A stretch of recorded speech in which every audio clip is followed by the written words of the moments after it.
Welcome everyone, क्या हाल चाल आप सभी लोगों के। स्टार्ट करने जा रहे हैं आज अपना ऑर्गेनिक केमिस्ट्री का डिस्कशन। 2023 का कंप्लीट पेपर अपलोड कर रहे हैं। सो आई होप आप सभी का इनऑर्गेनिक का एग्जाम बहुत अच्छा गया होगा। कैसा गया होगा ज़रूर कमेंट्स में बताइएगा कि कैसा एग्जाम रहा, किस किस तरीके के आपको क्वेश्चंस मिले।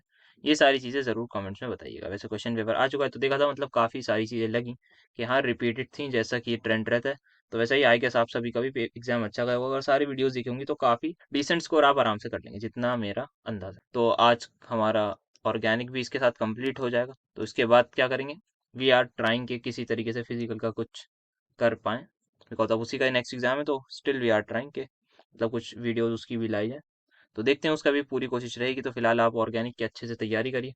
ऑर्गेनिक में बढ़िया बढ़िया मार्क्स लेके आएंगे, जिस तरीके से आपने इन ऑर्गेनिक में भी आई होप अच्छा ही परफॉर्म करा होगा। तो टेलीग्राम चैनल ज्वाइन कर लीजिएगा। इंस्टाग्राम का भी पेज आ चुका है, उसको भी जरूर जाके फॉलो कर लीजिए और अपने दोस्तों के साथ शेयर करते रहिए, क्योंकि आपने देख ही लिया होगा आज का एग्जाम में किस तरीके के क्वेश्चन आए। जैसे कराए जा रहे थे, कराए कैसे जा रहे थे, जैसे ड्यू में आ रहे थे, ड्यू में जैसे आ रहे थे वैसे ही आएंगे। तो सिंपल सा लॉजिक है। तो इसी वजह से दोस्तों को भेजते रहिए ताकि वो लोग भी बहुत ज्यादा फायदा उठा सकें। तो स्टार्ट करते हैं फिर आज का हमारा लेक्चर। फर्स्ट क्वेश्चन बहुत ही सिंपल स्टेटमेंट डायरेक्ट आई थी यहाँ पर हमारे पास, कंप्लीट द फॉलोइंग। तो 10 टोटल प्रोडक्ट थे 5 क्वेश्चंस में हमारे पास, 1.5 मार्क्स ईच। तो हमें पता है 1.5 इंटू 10 15 नंबर का ये पहला सवाल 2023 का आप सभी की स्क्रीन पर आ रहा है। फर्स्ट रिएक्शन बहुत simple, dials Elder reaction. Directly product बनाऊंगा, ज्यादा सोचने की जरूरत नहीं है क्योंकि वीडियोस में पढ़ चुके हैं, दैट्स वाई। सो यहाँ पर अच्छा ये बना दिया, यहाँ COOH आ जाएगा और ये Br आ जाएगा। तो ए प्रोडक्ट मेरा तैयार हो गया, ठीक है। ज़्यादा सोचना नहीं है, यहाँ पर हमें पता है एक यहाँ अटैक होता है, ये बॉन्ड यहाँ शिफ्ट होगा, ये यहाँ अटैक करेगा। तो सिंपल एक ट्रांजिशन स्टेट बनती है। मैकेनिज्म मांगा नहीं तो हम भी क्यों दे। नेक्स्ट हमारे पास है ओजोनोलिसिस। तो ओजोनोलिसिस में कितना है ये एक बार देख लेते हैं। तो 1 2 3 4 5 कार्बन है, तो 5 कार्बन में पहले बना लेता हूँ। 1 2 3 4 5, ठीक है। कहाँ कहाँ डबल बॉन्ड है सर, एक यहाँ पर है, देन यहाँ सेकेंड हो गया, ये थर्ड, और एक यहाँ है ना, यही है, ठीक है। इसकी मुझे करानी है ओजोनोलिसिस, ठीक है। ZnH2O कराना है। क्या होगा यहाँ पर आप देख लीजिए, कुछ नहीं करिए, बॉन्ड तोड़िए, डबल बॉन्ड हो लगाइए, यहाँ डबल बॉन्ड हो, ये बॉन्ड तोड़िए, यहाँ डबल बॉन्ड हो, यहाँ डबल बॉन्ड हो लगाइए, देख लीजिए जो बच रहा है। तो यहाँ पर क्या बच रहा है, सबसे पहले मैं लेफ्ट एक्सट्रीम लेफ्ट वाला बनाऊँ तो CH3CHO बच रहा है। एक्सट्रीम राइट वाला बनाऊँ तो वहां पर HCHO बच रहा है, दैट इज फॉर्मल्डिहाइड। और बीच में देखिए यहाँ पर क्या बनेगा, यहाँ पर आप देख सकते हैं 2 कार्बन है, दोनों पर COO है, C डबल बॉन्ड O है। तो यहाँ पर हमारे पास ये बचेगा। तो ये आपके प्रोडक्ट आ गए BCD, आप इनको लिख सकते हैं, ठीक है। नेक्स्ट बहुत सिंपल सा, परोक्साइड की प्रेजेंस में एक रिएक्शन करानी है, एक एब्सेंस में करानी है। तो एक में मार्कोनिकॉफ, एक में एंटी मार्कोनिकॉफ प्रोडक्ट आप सभी को देखने को मिलेगा। तो यहाँ पर हमारे पास एब्सेंस ऑफ परोक्साइड में कराऊंगा तो क्या होगा वो भी देख लीजिए, सॉरी प्रेजेंस है। तो यहाँ पर ये डबल बॉन्ड हटेगा, लेस स्टेबल कैटायन यहाँ बनता है, तो यहाँ पर क्या लग जाएगा Br। और जब हमारे पास इन एब्सेंस ऑफ परोक्साइड होगी तो हमारे पास मोर स्टेबल वाली जगह पर लगेगा, दैट इज यहाँ पर। ये आपके प्रोडक्ट्स बन गए। देन नेक्स्ट हमारे पास यहाँ पर ये अच्छी रिएक्शन है, यहाँ पर क्या दे रखा है हमें, NaNH2 की रिएक्शन दे रखी है। सो इस चीज को थोड़ा ध्यान से समझते हैं। सो यहाँ पर क्या हो सकता है हमारे पास, अगर मैं बात करूँ, दो प्रोबेबिलिटी है। एक ये है, सबसे पहले इस एल्कीन को देखिए, तो ये क्या करती, ये हमारे पास अगर यहाँ पर सोडियम इन लिक्विड अमोनिया ही इसको बोलते हैं, बेसिकली सोडा अमाइड है, ये हमारे पास सोडियम इन लिक्विड अमोनिया में ही प्रेजेंट होगा। तो ये जो एल्कीन दिख रही है, इसको ये बना देगा, सॉरी एल्काइन को कर देगा एल्कीन में, ठीक है जी। और यहाँ जो एल्कीन है, यहाँ पर इस पर ध्यान देना है, ये जो एल्काइन है, सॉरी ये एल्काइन है टर्मिनल वाली, इसके पास होता है acidic hydrogen. NaNH2 is a very good base, साथ में वेरी गुड बेस होता है। तो क्या करेगा ये H+ ले जाएगा। तो इसको मैं अगर नेक्स्ट पेज पर बनाऊँ, 1 2 3 4 5 6 7, 7 कार्बन का मेरे पास एक एल्काइन है, 4 5 6 7। तो टर्मिनल पर मेरे पास ये ट्रिपल बॉन्ड आ गया। देन यहाँ पर 1 2 3 4 5, पांचवे पर है मेरे पास, ठीक है। सो पांचवे पर ये आ गया, यही है। तो 1 2 3 4, नहीं चौथे पर लगा दिया, सॉरी। सो यहाँ पर मैं लगा देता हूँ, ठीक है। इसकी रिएक्शन मैं सबसे पहले करा रहा हूँ NaNH2 के साथ। तो यहाँ पर ये जो एसिडिक हाइड्रोजन है, सबसे पहले ये हमारे पास H+ की फॉर्म में निकल जाएगा। तो यहाँ पर क्या आ जाएगा, यहाँ पर आपके पास एक प्रोडक्ट मिलेगा। तो सबसे पहले मैं एक्सट्रीम लेफ्ट से शुरू करूँ, तो यहाँ पर ट्रिपल बॉन्ड तो रहेगा, साथ में नेगेटिव और Na पॉजिटिव आएगा, ठीक है। तो 1 2 3 4, देन 1 2 3 4 5 6 7, 7 कार्बन बना लिए। नाउ ये जो एल्कीन है ये बन जाएगी हमारे पास ट्रांस एल्कीन। तो ये बन गई हमारे पास, क्या बन गया, ये हमारा बन जाएगा जी। तो इसको अगर हम बनाना भी चाहें और अच्छे तरीके से तो आप ट्रांसफॉर्म में आराम से बना लीजिएगा, कि आप दिखा दीजिएगा कि सर लास्ट वाला जो कार्बन है, लास्ट से शुरू करिएगा, इधर CH3, इधर H, ये कार्बन, इधर H, एंड देन यहाँ पर आप ये पूरा का पूरा ग्रुप जो है वो लगा दीजिएगा। कौन सा ग्रुप, ये वाला CH2, देन इसके बाद फिर CH2, देन उसके बाद कार्बन ट्रिपल बॉन्ड, कार्बन पर negative Na positive. Now it will react with what, simple CH3Br। तो यहाँ पर हमारे पास न्यूक्लियोफिलिक सब्स्टिट्यूशन रिएक्शन हो जाएगी एल्काइल हैलाइड्स पे, ये इधर अटैक करेगा, Br नेगेटिव बाहर हो जाएगा, और फाइनली आपको जो प्रोडक्ट मिलेगा वो बना देता हूँ मैं इन ट्रांसफॉर्म में ही। ट्रांसफॉर्म मतलब ट्रांसफॉर्म, ट्रांसफॉर्म नहीं कर रहा, ट्रांस वाली फॉर्म में बना रहा हूँ। आई होप आपको समझ में आया होगा। तो CH2, फिर CH2, देन हाँ कार्बन ट्रिपल बॉन्ड कार्बन, और लास्ट में CH3 लग जाएगा, NaBr बाहर आ जाएगा। सो ये हमारे पास था एक अच्छा क्वेश्चन जिसमें हमारे पास एल्काइलेशन ऑफ किसकी, एल्काइंस का एल्काइलेशन भी कराया गया है, जो हमने थोड़ा बहुत देखा था अपनी वीडियोस में, मुझे याद है। नेक्स्ट फिफ्थ की बात करें तो यहाँ पर ध्यान से रखना है, ये क्या है, ये हमारे पास बेस भी है, न्यूक्लियोफाइल की तरह भी बिहेव करता है, दोनों की तरह कर सकता है। अब यहाँ पर हमारे पास क्या हिंट है, एक सबसे अच्छी हिंट ये है, इन्होंने दो प्रोडक्ट दे रखे हैं, मतलब एक मेजर प्रोडक्ट एक माइनर प्रोडक्ट बनेगा, ये चांसेस है। अगर मैं यहाँ पर इसकी SN1 करा दूं, तो पहली बात तो वो सिलेबस में नहीं थी, है ना, जिसने पढ़ रखा होगा कि यहाँ पर Na, अगर मैं चाहूँ तो यहाँ पर इसकी SN1 करा सकता हूँ Br हटा के, बट यहाँ पर ये सिलेबस में नहीं है, तो उसके लिए मुझे पहले सॉल्वेंट भी चाहिए होता है, पोलर प्रोटिक। तो यहाँ पर इन्होंने सिर्फ बेस दे रखा है, तो क्या होगा, वही होगा। आप देख लीजिए 1 2 3, तो पहले मैं 4 कार्बन बना दूं नेक्स्ट पेज पर। 4 कार्बन पर हमारे पास जो सेकंड कार्बन है, इधर CH3, इधर Br लगा दिया, ठीक है। अब इसकी रिएक्शन में कराऊंगा C2H5O नेगेटिव Na पॉजिटिव से, तो ये हमारी दो एल्कीन्स बन जाएंगी, एक ये आ गई और एक आपको ये मिल जाएगी। मेजर कौन सी है, वी ऑल नो ये वाली मेजर होगी, सेटजेफ प्रोडक्ट होगा। माइनर ये होगा हमारे पास, इसको हॉफमैन प्रोडक्ट भी बोल सकते हैं। सेटजेफ वाला मेजर होगा, क्योंकि क्या ज्यादा है, नंबर ऑफ अल्फा हाइड्रोजन से। आप काउंट करके मुझे कमेंट में बता दीजिएगा कि कितने अल्फा हाइड्रोजन आपको गिनने में नजर आ रहे हैं। वैसे मुझे अगर मैं बताऊं तो मुझे तो 9 आ रहा है इस वाली मेजर में, बाकी अगर आपको 7 8 आ रहे हो तो जरूर बताइएगा, और कैसे आए ये भी बताइएगा। तो ये पहला क्वेश्चन था, बहुत ही ज्यादा सिंपलिसिटी से हमने कर लिया है, प्रोडक्ट सारे कर लिए हैं। तो देखा जाए यहाँ पर जो है लास्ट के का फोर्थ वाला जो है वो एक थोड़ा अच्छा क्वेश्चन था, समझने वाला था, जिसको अगर जिसने सिर्फ थ्योरी पढ़ रखी होगी और वो थोड़ा बहुत कंफ्यूज हो सकता है यहाँ पर, जिसको बेसिक कंसेप्ट अगर वगैरह नहीं आता होगा तो वो यहाँ पर कंफ्यूज हो सकता है। बाकी फिफ्थ वाला पार्ट की हिंट है, हमारे पास दो प्रोडक्ट हैं तो हम डायरेक्टली एलिमिनेशन करेंगे। दूसरी बात ये भी कि जो टर्शरी अल्काइल हैलाइड्स हैं, हमने वुड्स रिएक्शन की लिमिटेशन में पढ़ा है, दे प्रेफर एलिमिनेशन रिएक्शन, तो जब भी मौका मिलेगा वो दिखा देंगे अपनी एलिमिनेशन। तो हमने डिस्प्रपोर्शनेशन प्रोडक्ट उनका पढ़ा था, उनकी लिमिटेशन। तो फर्स्ट सेकंड और थर्ड तो बहुत ही ज्यादा सिंपल थे हमारे पास। इसी में हमारे कितने प्रोडक्ट बन रहे हैं, 5 प्रोडक्ट इसमें बन रहे हैं, 5 बन रहे हैं सिर्फ, 1 2 3 4 नहीं 6 बन रहे हैं ना, तो 6 प्रोडक्ट इसमें बन रहे हैं। 9 नंबर तो हमारे स्टार्टिंग की 3 से आए थे, फिर इसमें से भी एक आ सकता था, तो 10 से ऊपर तो इजीली ये हो जाता स्कोरेबल, जिसको ज्यादा दिमाग नहीं लगाना आता उसके लिए। सेकंड क्वेश्चन जो 2023 में आया था वो आपकी स्क्रीन पर ये रहा। प्रिडिक्ट द प्रोपोर्शन हमें करना है किसका, आइसोमेरिक प्रोडक्ट्स का, obtain at room temperature from chlorination हमें करनी है इस गिवन मॉलिक्यूल की, ठीक है। कर लेंगे, सारा कंसेप्ट पढ़ रखा है क्लोरीनेशन वाला। देन स्पेसिफिक रोटेशन को डिफाइन करना है, और हमें ये पूरा दे रखा है न्यूमेरिकल, ये कर लेंगे। कैलकुलेट करनी है फिर हमें स्पेसिफिक रोटेशन ऑफ कंपाउंड है। देन वी हैव टू, ये हमें हाइड्रोपोरेशन ऑक्सीडेशन, और हमें सब करानी है इसकी क्या, हाइड्रेशन, बेसिकली पानी से रिएक्शन करानी है, तो ये भी करा लेते हैं। सबसे पहले स्टार्ट करते हैं पहले से, जो हमने कहाँ कर रखा है, अपने लेक्चर में डिस्कस कर ही रखा है, कि अगर हमारे पास कोई भी प्रोडक्ट हो उसमें हमें number of equivalent hydrogen atoms की बात करनी होती है।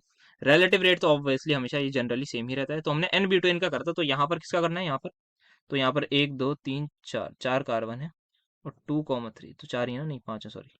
तो मैं 5 कार्बन बनाऊँ सबसे पहले, 1 2 3 4 5, इधर 2 मिथाइल, इधर 2 मिथाइल, Cl2 से रिएक्शन करानी। यहाँ पर जिन कार्बन को मैं सर्कल कर रहा हूँ, सारे के सारे कार्बन पर जितने भी हाइड्रोजन है, दे ऑल आर इक्विवेलेंट। कैसे, आप कैसे बोल सकते हैं, जिसको मुझे पर यकीन नहीं होगा वो भाई सभी का नाम लिखकर देख लीजिएगा। यहाँ पर मैंने लगा दिया Cl। नंबरिंग कहाँ से शुरू होगी, सर नंबरिंग अब यहीं से शुरू होगी, जहां भी मैं Cl लगा दूं ना, इन 6 में से 6 ना, इन 6 के 6 कार्बन में जहां भी मैं Cl लगा दूं वहीं से नंबरिंग शुरू होगी हर बार। इस बात को लिखकर देख लिएगा, कर लिएगा। तो 1 2 3 4 5 ये बन जाएगा हमारा अब क्या, वही जो प्रोडक्ट है उसकी नंबरिंग। तो यहाँ पर हो जाएगा 1 क्लोरो, 2 पर क्या है डाइमिथाइल, और 4 पर भी डाइमिथाइल है। तो 1 chloro 2,4 dimethyl pentane is going to be its IUPAC name. आप चाहें तो यहाँ लगा लिए, तो ये कहा नहीं सर हम यहाँ नहीं लगा रहे, यहाँ लगा लिए भाई, लगा के आप देख लीजिए ना। या फिर यहाँ भी नहीं सर, ये तो सेम सेम सा ही हो जाएगा, ये तो आप ठीक करें, आप यहाँ लगा के मुझे बताइए। तो ठीक है भाई, यहाँ जैसा आप बोले 1 2 3 4 5 1 क्लोरो 2,4 डाइमिथाइल पेंटेन आया या नहीं, बोलिए ये सुनो। ठीक है सर, अब मान गए आपकी बात। तो अगर कोई और एक और चाहते हैं तो भाई एक खुद करके देख लिएगा, कुछ तो खुद भी करोगे भाई। दूसरा आपको बताऊं तो यहाँ पर आपको देख पा रहे होंगे कि यहाँ कोई भी हाइड्रोजन नहीं है, यहाँ पर भी कोई हाइड्रोजन नहीं है, क्योंकि ये कार्बन चारों के चारों कार्बन से अटैच्ड है। तो ये क्वाटर्नरी कार्बन है। देन यहाँ पर आपको मिलेंगे 2 हाइड्रोजन एटम्स। सो एक प्रोडक्ट आप यहाँ पर बना लीजिए इसका, ये इधर ये इधर ये यहाँ और यहाँ पर हमारा Cl लगा है। ठीक है, नाउ क्या करें, परसेंटेज निकालते हैं। तो परसेंटेज में सबसे पहले ऊपर वाले की निकाल लो, परसेंटेज किसके इक्वल होती है, number of equivalent hydrogen atoms कितने हैं। तो यहाँ पर एक कार्बन पर 3 है, 6 कार्बन पर कितने होंगे सर, 6 कार्बन पर हमारे होंगे 18। Number of equivalent hydrogen atoms कितने होंगे 80 इनटू क्या है ये सर 1 डिग्री है। तो 1 डिग्री का क्या दे रखा है हमें, तो 1 डिग्री का हमें दे रखा है 1, तो 18 इंटू 1 डिवाइड बाय 18 इंटू 1। और कौन कौन से हाइड्रोजन एटम्स प्रेजेंट सर, इसके अलावा सिर्फ और सिर्फ 2 डिग्री हाइड्रोजन एटम्स प्रेजेंट है। सब मानते हैं इस बात को, यस सर यही दो हैं, और तो कोई है ही नहीं। हमारे पास 3 डिग्री नहीं है, 4 डिग्री तो मतलब हाइड्रोजन हो ही नहीं सकता।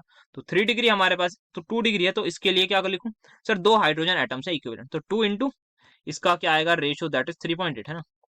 तो 3.8 जो भी आंसर आएगा उसको आप कैलकुलेट कर लीजिएगा।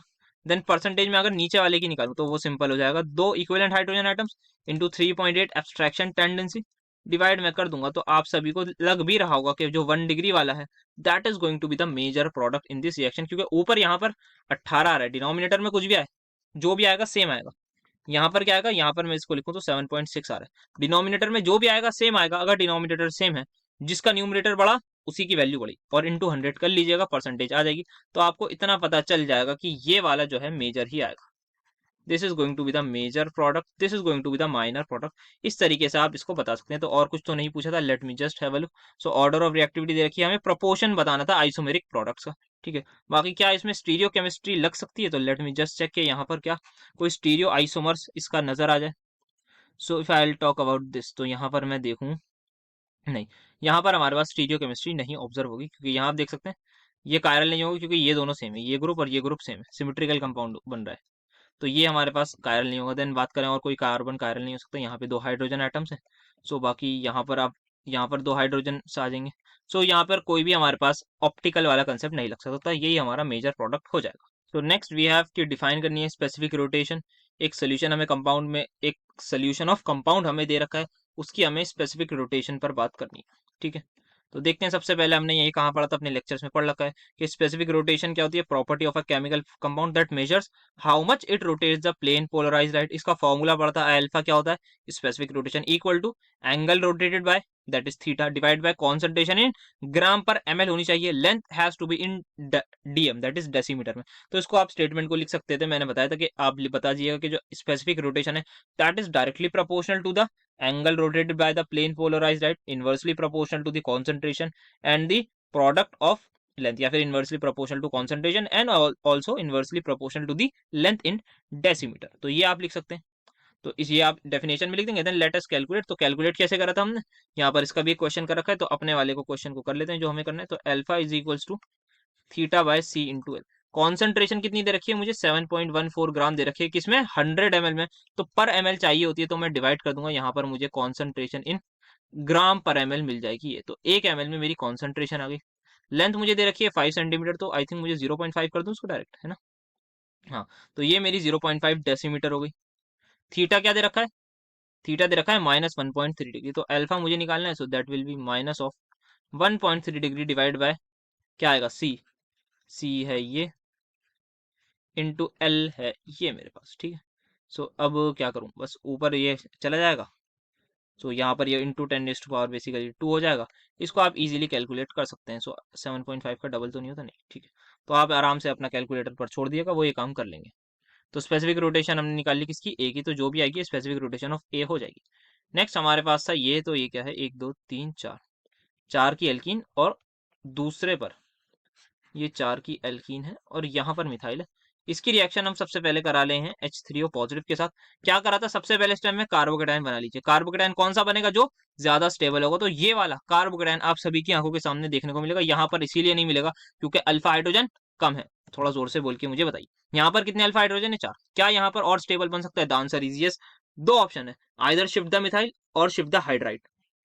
हाइड्राइड मतलब H नेगेटिव, मिथाइल मतलब CH3 नेगेटिव। तो प्रायोरिटी में हमारे पास जनरली हाइड्राइड शिफ्ट ही देखने को आपको मिलेगी क्योंकि यहाँ पर ज्यादा स्टेबल कार्बोकेटाइन आपको देखने को मिलेगा। हाइड्राइड उठाया, यहाँ पर पहुंचाया, ये इधर इधर, यहाँ क्या आ जाएगा? कार्बोकेटाइन। तो अब मुझे बताइए इस वाले के अल्फा हाइड्रोजन और जो नया बना है उस वाले के अल्फा हाइड्रोजन। सर इस वाले के नए वाले के 8 अल्फा हाइड्रोजन है और पुराने वाले के?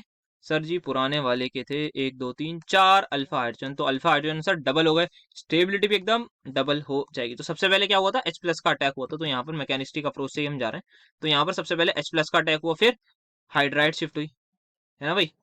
हाइड्राइड की शिफ्ट हुई, H नेगेटिव शिफ्ट हुआ। देन क्या हुआ?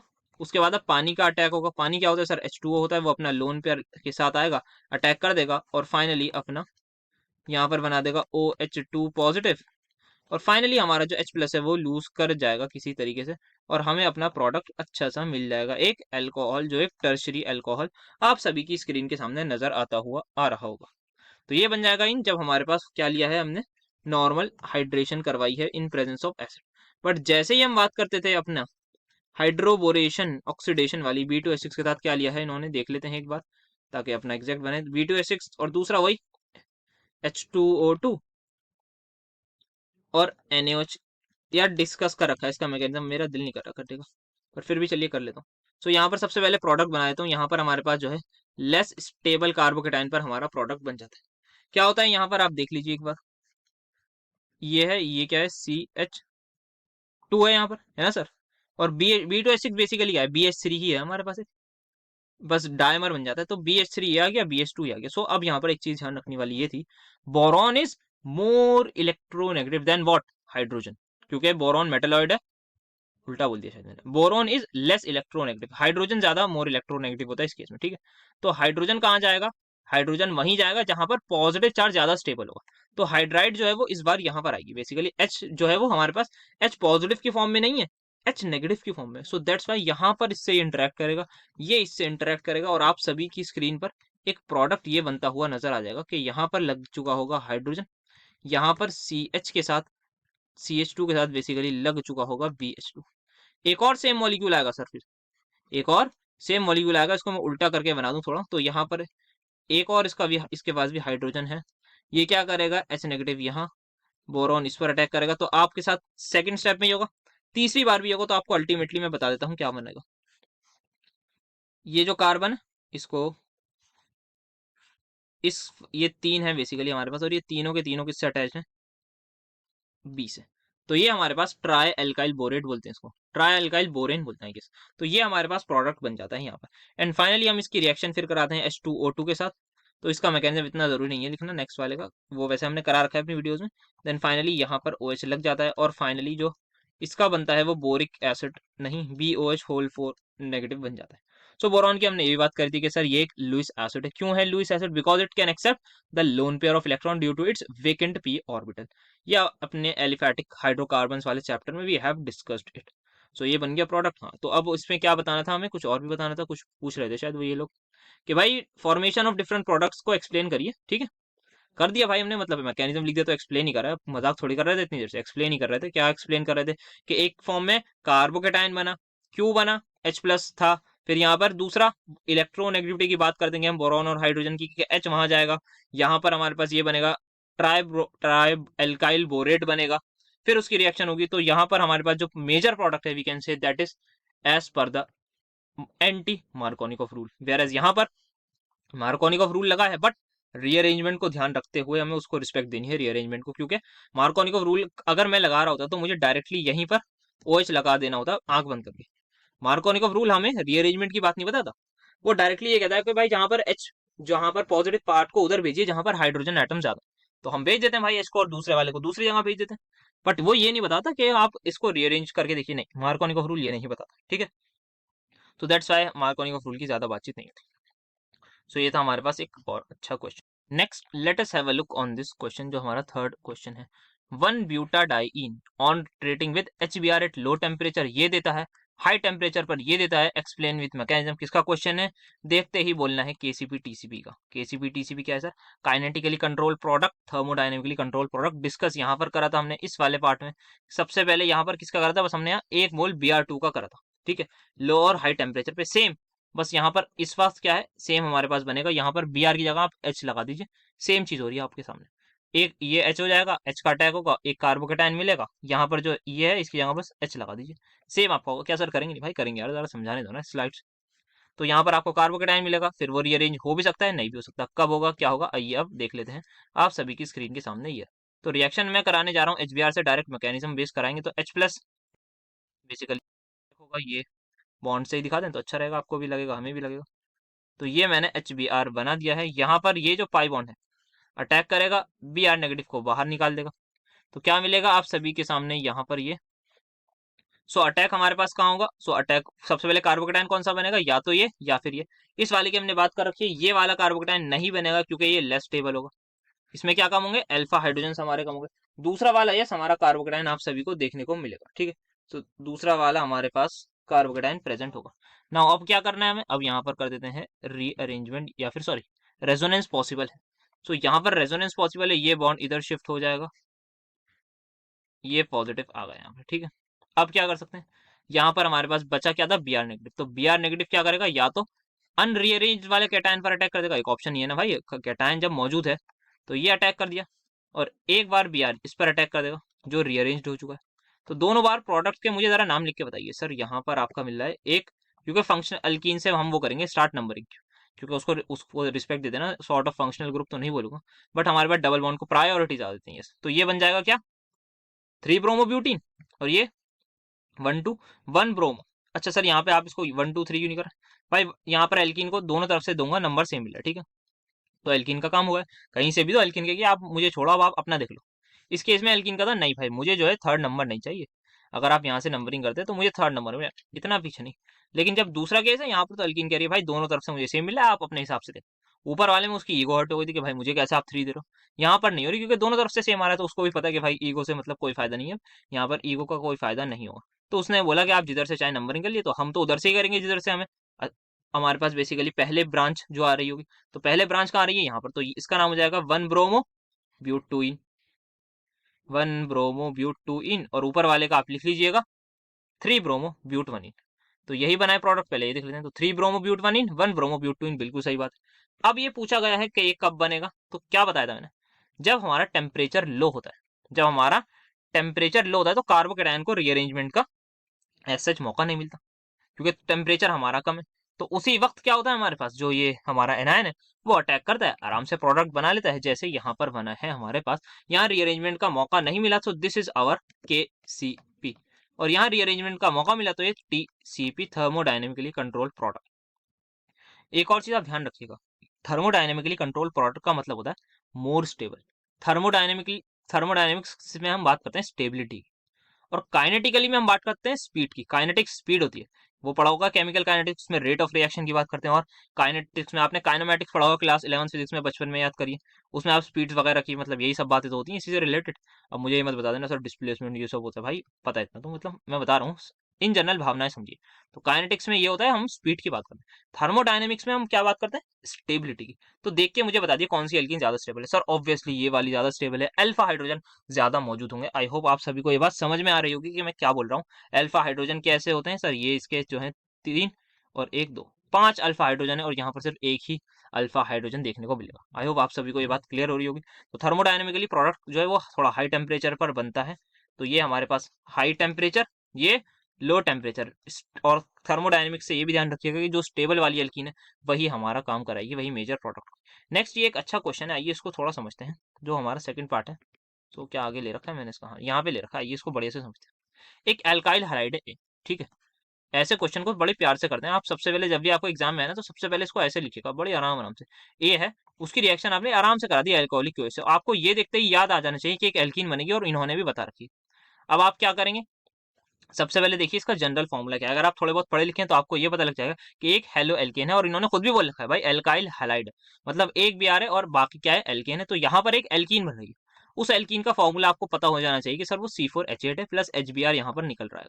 नहीं भी पता तो आपको इतना तो पता ही लग जाएगा कि सर HBr तो निकलता है, याद होगा हमने E2 एलिमिनेशन का मैकेनिज्म भी पढ़ा भाई। ये मत कहना कि मतलब सर ये क्या बोल रहे हैं। तो एल्कीन बन गई है हमारे पास बी, ये एक एल्कीन है जो है बी, क्या है बी। अब एल्कीन की रिएक्शन में किससे करा रहा हूँ, Br2 से। सर इसका तो हमने बढ़िया से वो पढ़ रखा है अपनी एंड की वीडियोस में, पूरा एंटी एडिशन करवाया है हमने। तो क्या मिलेगा यहाँ पर, एक कंपाउंड मिल जाएगा हमें सी। ठीक है सर, बात समझ में आ गई। सी क्या होगा, डायब्रोमो प्रोडक्ट होगा। अब इसकी रिएक्शन करा रहे हैं सोडा अमाइड NaNH2 से, किसकी Br2। तो ये क्या बनेगा, डायब्रोमो प्रोडक्ट होगा। इसकी रिएक्शन में करा रहा हूँ, कोई कंपाउंड डी बन रहा है। सर ये थोड़ा बताइए क्या हुआ, बता दूं, देख लिया। सो क्या होता है जब हमारे पास ये नॉर्मल, इससे मैंने रिएक्शन कराई, मुझे ये प्रोडक्ट मिल गया, ठीक है। नाउ अगर मेरे पास डाइक्लोरो प्रोडक्ट होता तो मैं एक तो सबसे पहले एक Cl तो निकाल सकता था, एक Cl मैं यहाँ पर निकाल सकता था, एक Cl किसके साथ, एल्कोहलिक एच के साथ, सबसे पहली बात एल्कोहलिक एच। बट दूसरा जो है ना, अगर मुझे दोबारा एल्कोहलिक एच से रिएक्शन करानी है तो ये जो है बहुत मुश्किल से हाइड्रोजन दूसरा देता है। सो सेकंड ऑप्शन क्या होता है मेरे पास, कि मैं बहुत स्ट्रॉन्ग बेस ले लूँ, या तो एल्कोहलिक OH के साथ हीट कर दूं, या फिर NaNH2 के साथ रिएक्शन कराऊं, तब जाके मुझे ये एल्काइन मिलती है। तो ये बात आपको ध्यान रखनी है, ठीक है। तो अगर मैं या फिर एक्सेस में सोडा अमाइड ले लूं, तब तो भाई दोनों को वो यूनिट लुटा देगा, क्योंकि सोडा अमाइड भाई बहुत खतरनाक बेस होता है, NaOH से भी ज्यादा स्ट्रॉन्ग होता है। तो यहाँ जो भी मिल रही है वो चीज है एल्काइन। क्या ये बात आप सभी को इतनी क्लियर हो। अब इस एल्काइन की रिएक्शन अमोनिकल, अमोनिया का देखो स्पेलिंग कितनी गलत लिख रखी है, अमोनिकल सिल्वर नाइट्रेट से करा रहे हैं, मतलब प्यार से इसको क्या बोलते हैं, टॉलेंस रिएजेंट। और इसका हमारे पास जो कॉम्प्लेक्स फॉर्म में होता है वो, if I am not wrong, यही होता है, पॉजिटिव होता है और बाहर NO3 लगा होता है। तो ये बना दिया, क्या मिल रहा है हमें, एक ई प्रेसिपिटेट मिल रहा है, ठीक है। सो अब हमें इस सभी के स्ट्रक्चर, आई होप आपको क्लैरिटी हुई होगी क्या अप्रोच रहने वाली। अब सर यहाँ पर पता कैसे लगाएं कि हमारे पास क्या एल्कीन है, ये तो बहुत सारे फॉर्मूले हो सकते हैं। सबसे पहली जो हिंट इन लोगों ने दे रखी है ना सर, वो ये हमें पता है कि ये 4 कार्बन की एल्कीन बन गई थी, यहाँ से कुछ 2 हमारे Br ऐड हो गए होंगे, तो हमारा डाई हेलो एल्कीन बन गया होगा। सर यहाँ पर एल्कीन बन गई होगी, वो भी 4 कार्बन की होगी। क्या आप सभी लोग इतना मानते हैं या नहीं। यस सर, हमारे पास अगर जनरल फॉर्मूला मैं बताऊं ना आपको, मैंने क्लास 10th में पढ़ा था, एल्काइन का होता है CnH2n-2, तो डबल करके 2 कम कर दीजिए सर, ये फॉर्मूला हो। तो ये ब्यूट 1 आइन है या ब्यूट 2 आइन है, क्या हमारे पास सिर्फ 2 ऑप्शन है, बोलिए ये सुन लो। ये सर ऑप्शन तो हमारे पास 2 ही है एल्काइन बनाने के। आप मतलब जिसको है कि भाई नहीं, मतलब मैं तो एक चौथा ऑप्शन लाऊंगा। अगर कोई बोल रहा है कि सर आप तो गलत बता रहे हैं, मैं एक और ऑप्शन दिखाता हूँ, तो दिखा दीजिए। तो उस समझदार आदमी ने कहा कि सर ये तो ठीक है, सर ये एक ऑप्शन है, मिसाइल भी लगाएंगे। मैं कहूंगा भाई एक बार इस कार्बन के बॉन्ड तो काउंट करो, सर क्या बॉन्ड, 1 2 3 4 5, अरे सर सॉरी सॉरी सॉरी गलती हो गई सर, मिथाइल नहीं लगा सकते, ठीक है। अब दूसरा समझदार आएगा कि सर यहाँ, सर यहीं तो नहीं लगा सकते मिथाइल, यहाँ और यहाँ तो नहीं, यहीं पर थी तो नहीं लगा सकते सर हम मिसाइल, तो यहाँ लगा देते हैं। भाई यहाँ लगा दो आप, क्या बन गया सर, यही तो बन गया, अच्छा हाँ सर सॉरी सॉरी, ठीक है। फिर एक और समझदार आएगा कि सर यहाँ नहीं, आप यहाँ लगा दीजिए। मैं कहूँगा भाई ये तो रही, ठीक है सर, आप मतलब सही बोल रहे थे, जो हम बेवकूफ़ हैं, हाँ ठीक है, आपने एक्सेप्ट कर लिया। और मजाक कर रहा हूँ, बेवकूफ़ नहीं है, आप समझदार लोग हैं। सो यहाँ पर क्या हुआ, 2 अल्काइंस पॉसिबल है नाउ, वेरी इंपॉर्टेंट। अगर ये प्रेसिपिटेट दे रहा है विथ टॉलेंस रिएजेंट, तो क्या होगा sir, it has to be terminal alkyne only. क्या याद आई ये चीज, जब हमने 1 ब्यूटाइन और 2 ब्यूटाइन को अलग करा था, सेम करा था। क्या करा था, टॉलेंस रीजन के साथ रिएक्शन करा दी थी, किसकी, 1 ब्यूटाइन की, क्योंकि वो टर्मिनल एल्काइन है, एसिडिक हाइड्रोजन मौजूद होगा। तो मुझे कंफर्म बता दीजिए सर, ये हमारा डी है, आंख बंद करके लिख दीजिए। अगर ये डी है तो क्या मैं सी बता सकता हूँ, यस सर, यहीं पर दोनों जगह ब्रोमीन लगा दीजिए, सर सी भी मिल गया। अगर मुझे सी पता लग गया तो क्या मैं हमारा वो पता लगा सकता हूँ सर, हमारा ये क्या होगा, दैट इज ऑप्शन बी। क्या होगा सर, ये भी लगा सकते हैं। तो आइए अब लाइन से चलते हैं। तो मुझे पता लग चुका है जो डी है मेरी, वो क्या है सर, ये है। ई भी मैं बना दूं तो यहाँ पर मैंने इसकी टॉलेंस रीजन के साथ रिएक्शन कराई थी, तो ये नेगेटिव, Ag पॉजिटिव। सो ऐसे ही रिएक्शन बैकवर्ड हम पीछे जा रहे हैं, और यहाँ पर हमारे पास यहाँ Br होगा, यहाँ Br होगा, ठीक है सर। डी हम बात करें तो यहाँ पर ब्रोमिनेशन हुआ था, तो यहाँ पर यही एल्किन होगी, एंटी एडिशन यहाँ पर हुआ होगा, ये बना दिया। देन बात करी जाए हमारी एल्कोह, ये क्या होगा, दैट इज एल्काइल हैलाइड कौन सा होगा। सो एल्काइल हैलाइड की सर, कुछ लोग जो समझदार होंगे वो बता सकते हैं। अच्छा पहले मैं इसको बी कर दूं। सर हमारा जो एल्काइल हैलाइड है, अगर हम देखें गहराइयों में जाकर, एक तो सर ये पॉसिबल है, और दूसरा सर ये पॉसिबल है। जिसने भी मुझे कहा है सर ये पॉसिबल है, वो एक बार एल्कोहलिक क्यों से रिएक्शन कराइए और मुझे बताइए मेजर प्रोडक्ट क्या पाएगा। सर मेजर प्रोडक्ट ये वाला बनेगा। Yes the answer is correct. तो ये एल्कीन नहीं है, तो हमारा एल्काइल हैलाइड सिर्फ और सिर्फ ये होगा। आई होप आप सभी को समझ में आया होगा। क्या करना है, स्ट्रक्चर ही बताने होता है। अच्छा रिएक्शन रिएक्शन कुछ नहीं बतानी, क्या बात कर रहे हो। मतलब यूं मिल जाएंगे 5 नंबर। तो पांचों के स्ट्रक्चर बना दीजिएगा। ये उसमें बनाए हैं मैंने बॉन्ड लाइन में। कंडेंस फार्मूला में आप कंप्लीट मॉलिक्यूलर फार्मूला में दिखा दिएगा, CH3 CH2 C triple bond CH कैसे करके दिखा दिएगा आप सारे फार्मूला। आराम से ये क्वेश्चन भी हल हो गया हमारा। सो नेक्स्ट हम यहाँ पर देखते हैं। यहाँ पर करना है राइट द मैकेनिज्म, अच्छा right the structure and give the mechanism, ठीक है। तो ब्रोमीन की यहाँ पर रिएक्शन करा रहे हैं हम, तो एंटी एडिशन करा रहेंगे। और यहाँ पर क्या है, ब्रोमीन वाटर से रिएक्शन करा रहे हैं, ठीक है। सो आइए ब्रोमीन वाटर की देख लेते हैं यहाँ पर रिएक्शन। तो मैकेनिज्म से डायरेक्ट बात करेंगे ना, तो वही अच्छा लगेगा। सो ब्रोमीन वाटर में हमारे पास अगर ब्रोमीन CCl4 हम लेते हैं, तब हमारे पास डाई ब्रोमो प्रोडक्ट बनता है। बट इस केस में थोड़ा अलग होता है। यहाँ पर क्या होगा, Br2 तो है ही हमारे पास। पहले स्टेप में Br2 पर ही अटैक होगा। बेसिकली Br2 पे लोन पेयर ना बनाऊं तो बेटर है। ये अटैक यहाँ पर होगा, Br नेगेटिव बाहर चलाएगा और ब्रोमीन कहेगा भाई लोन पेयर है मेरे पास, नो प्रॉब्लम, मैं आपको कैटायन बनने ही नहीं दूंगा। CCl, यहाँ CH एज इट इज रहेगा, ये CH2 और यहाँ पर Br पॉजिटिव। क्या ये बात सबको क्लियर हुई? यस सर, ये आपने पहले स्टेप पे बना लिया। इतनी बात हम सभी को क्लियर हो रही। सुनो यहाँ पर क्या होता है ना, इस केस में हमारे पास बहुत सारे ऑप्शन होते हैं। एक आध ऑप्शन ये होता है हमारे पास कि Br नेगेटिव अटैक कर दे, Br नेगेटिव दोबारा अटैक करके डायब्रोमो प्रोडक्ट बना देता है। बट यहाँ पे वो मेजर नहीं होता। मेजर क्या होता है, सो मेजर यहाँ पर होता है हमारे पास जब ब्रोमीन वाटर है तो OH नेगेटिव भी प्रेजेंट होता है। सो एक्चुअल में ब्रोमीन और वाटर आपस में रिएक्शन करके बना लेते हैं HOBr। HOBr में हमारे पास जो ब्रोमीन है वो पॉजिटिव ऑक्सीडेशन स्टेट में होता है, OH नेगेटिव में होता है। तो इससे हमारी एक्चुअल में रिएक्शन होती है, जो एक हमारे पास हम बोल सकते हैं hypobromous acid, if I am not wrong, यही इसका नाम होता है। P ब्लॉक में आई गेस आपने पढ़ा होगा। बाकी जिन बच्चों ने डिलीटेड नहीं पढ़ा तो मतलब क्या ही बोलूं, मतलब कोई बात नहीं, नहीं पढ़ा तो मजबूरी होगी। ठीक है, तो यहाँ पर ये भी क्या होगा, एंटी एडिशन होगा। तो अगर ये कॉपी के ऊपर से हो रहा है तो अब OH कॉपी के नीचे से अटैक करेगा। नाउ द पॉइंट इज कौन से कार्बन पर अटैक होगा। सो नॉर्मली अगर मैं बताऊं OH नेगेटिव कहाँ जाएगा, सर OH नेगेटिव उसी पर अटैक करना चाहेगा जहां पर हमारा पॉजिटिव चार्ज स्टेबल हो। तो बेसिकली यहाँ पर सर ये तो हमारे पास साइकिल एक हमारे पास वो नहीं बनना, दैट इज कार्बोकेटायन नहीं बनना। तो नॉर्मली क्या होता है, नेगेटिव वहीं जाना चाहेगा, मार्कोनिकोव रूल को रिस्पेक्ट करके फॉलो करेगा। वही फॉलो करना चाहिए था कि ये अटैक यहाँ करे। और अगर ये यहाँ पर अटैक करेगा तो मैं आपको प्रोडक्ट दिखा दूं। तो यहाँ पर ये CCl3 रहेगा, यहाँ पर वील हैव C ऊपर H नीचे OH लगा देता हूँ, यहाँ पर CH2Br, ये मेरा प्रोडक्ट बन जाता।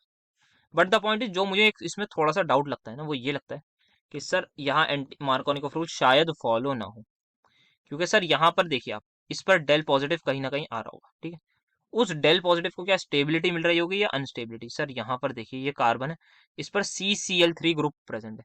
तो बहुत ही ज्यादा खतरनाक तरीके से ये इलेक्ट्रॉन्स को अपनी तरफ खींच रहा होगा, तो कहीं ना कहीं इसको अनस्टेबल बना रहा होगा इस कैटायन को। तो देयर इज अ प्रोबेबिलिटी, जहां तक मुझे ध्यान आ रहा है कि अटैक हो सकता है यहाँ पर हो जाए। एक बार आपके अगर टीचर्स हो ना, प्लीज उनसे एक बार कंफर्म जरूर करिएगा, उनको अपने व्हाट्सएप ग्रुप पर भेजकर कि सर अटैक होगा या मैम अटैक होगा, वो कहाँ पर होगा इस क्वेश्चन में, एक बार प्लीज हमें बता दीजिए। कहीं ये CCl3 बहुत स्ट्रांगली इलेक्ट्रॉन विदड्रॉइंग ग्रुप की वजह से हमारा प्रोडक्ट तो चेंज नहीं करवा देगा। क्योंकि मुझे याद है, अगर मैं बताऊं जेई मेंस में एक बार इस तरीके का, या पता नहीं नीट में क्वेश्चन आ चुका है, जहां पर ये सिंपल एल्कीन थी और यहाँ CF3 लगा रखा था। फिर पूछा गया था कि कौन सा जो प्रोडक्ट है वो आपका मार्कोनिकोव रूल को फॉलो नहीं करेगा, तो वो यही वाला प्रोडक्ट था। तो यहाँ पर क्या हुआ था, यहाँ जो प्रोडक्ट था, अगर मैं HCl की रिएक्शन कराता तो CH3 होता, जनरली यहाँ पर Cl लग जाता। क्या, क्योंकि कार्बोकेटायन यही स्टेबल था। बट ऐसा इस केस में नहीं था, क्योंकि यहाँ पर अनस्टेबल हो रहा है। ये जो CF3 है ना, भयंकर इलेक्ट्रॉन विड्रॉइंग ग्रुप था और कार्बोकेटायन को स्टेबिलिटी नहीं दे पा रहा। तो हमारा ये प्रोडक्ट मेजर बना इस केस में, क्योंकि यहाँ पर कार्बोकेटायन को स्टेबिलिटी नहीं मिल रही। तो उसी की वजह से मुझे ऐसा थोड़ा ध्यान आ रहा है कि हमारा हो सकता है जो प्रोडक्ट मेजर हो वो ये वाला बन जाए।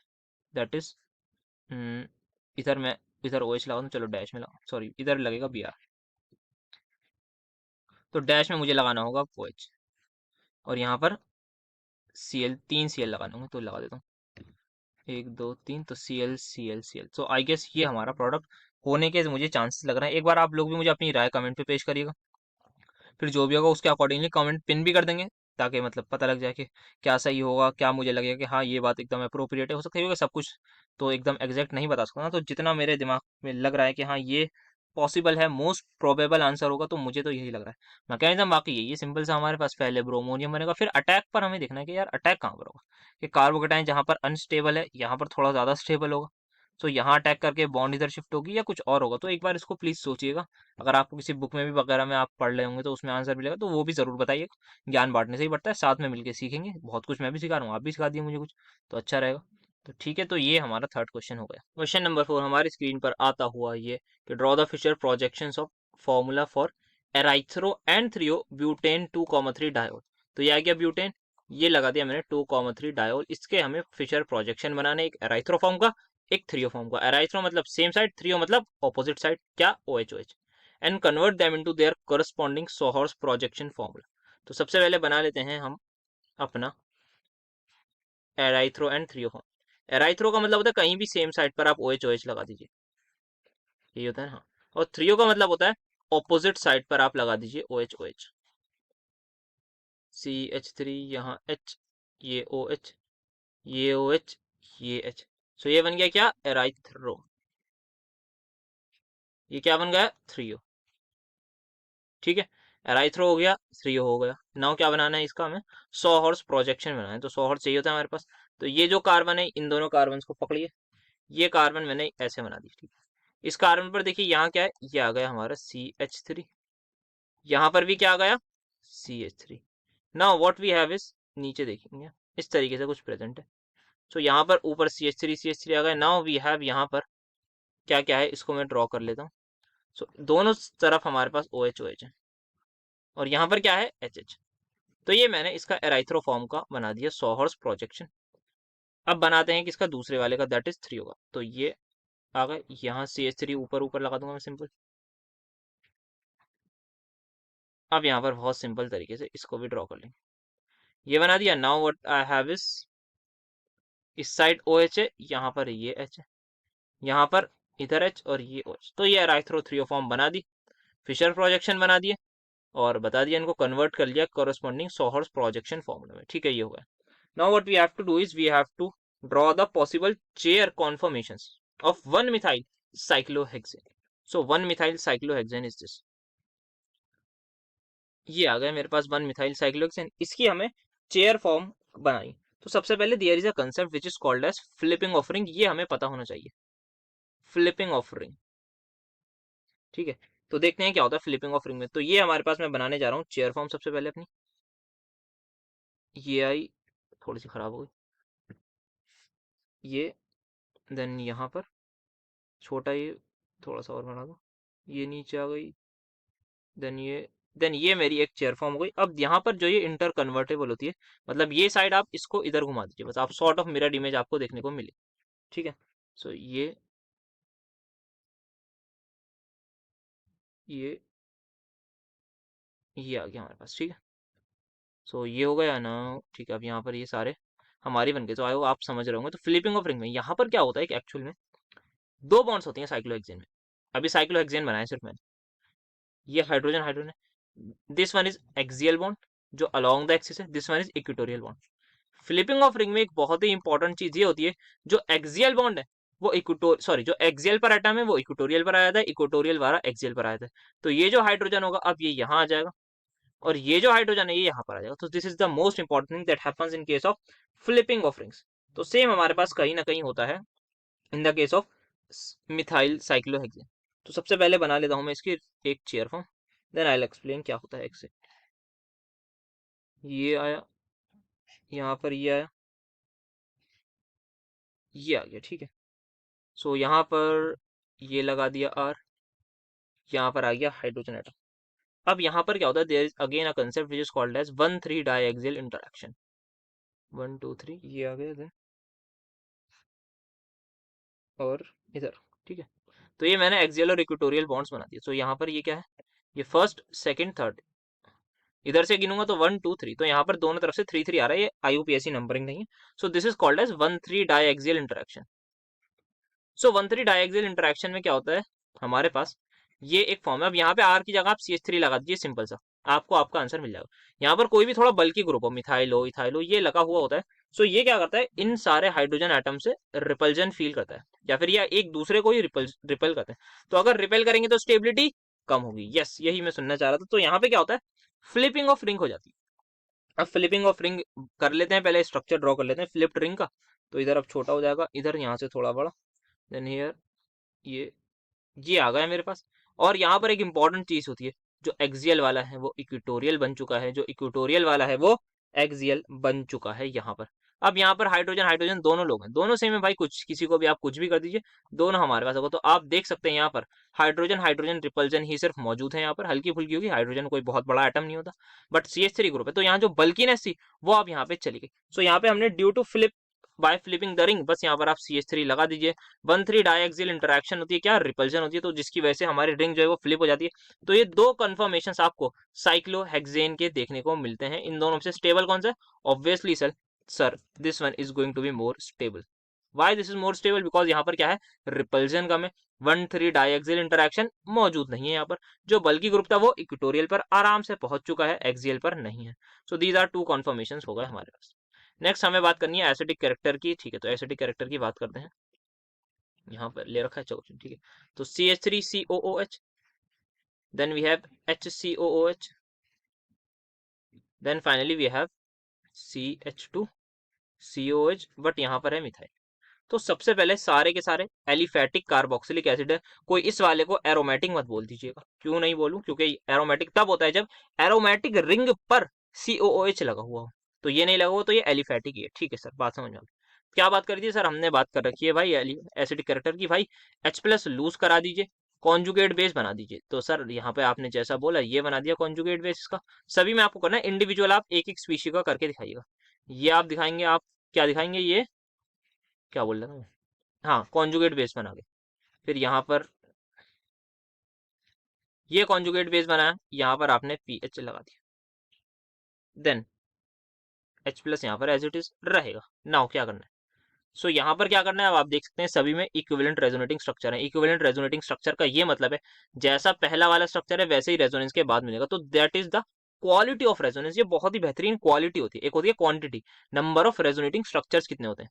एक है क्वालिटी, मतलब कितनी बेहतरीन हो रही है। तो जब भी इक्विवेलेंट रेजोनेटिंग स्ट्रक्चर बनते हैं तो बहुत ही ज्यादा अच्छी रेजोनेंस होती है। सेम हमारे पास सल्फोनिक एसिड्स में भी, क्योंकि 3 इक्विवेलेंट रेजोनेटिंग स्ट्रक्चर बनते हैं, दैट्स व्हाई वो कार्बोक्सिलिक एसिड से ज्यादा हमारे पास एसिडिक होते हैं। वैसे हमारे इतने सिलेबस में नहीं आते सल्फोनिक एसिड, तो उनकी बात नहीं करते हैं, फिलहाल कार्बोक्सिलिक की बात करते हैं। इसका जो कॉन्जुगेट बेस बना है, इसकी जब आप रेजोनेंस करके दिखाएंगे तो आप देखेंगे जैसा ये स्ट्रक्चर है वैसा ही इसका जो रेजोनेटिंग स्ट्रक्चर है एकदम सेम इक्विवेलेंट होगा। सेम हमारे पास सभी केस में होगा। नाउ सर कंपेयर करना है, ठीक है करते हैं। तो सबसे पहले हम देखते हैं CO पर क्या लगा। यहाँ पर ये क्या है सर, ये +I इफेक्ट शो कर रहा है। हाइड्रोजन का कोई इफेक्ट नहीं हुआ। यहाँ पर हम देखें, यहाँ पर भी एक तरीके से +I तो है, बट यहाँ पर ये जो बेंजीन रिंग है, जो PH रिंग है, जो बेंजीन रिंग है, ये क्या दिखाएगी, ये थोड़ा सा -I इफेक्ट दिखाएगी। क्यों? क्योंकि ये जो कार्बन है that is my sp2 carbon, जिसकी इलेक्ट्रोनेगेटिविटी क्या होती है, ज्यादा होती है एज कम्पेयर टू sp3। तो यहाँ पर एक dipole, sort of dipole generate हो जाएगा। ये इलेक्ट्रॉन्स को अपनी तरफ पुल करने लगेगा, जिसकी वजह से कहीं ना कहीं हमारे पास एक -I इंड्यूस हो जाएगा, वेयर यहाँ पर प्योरली +I।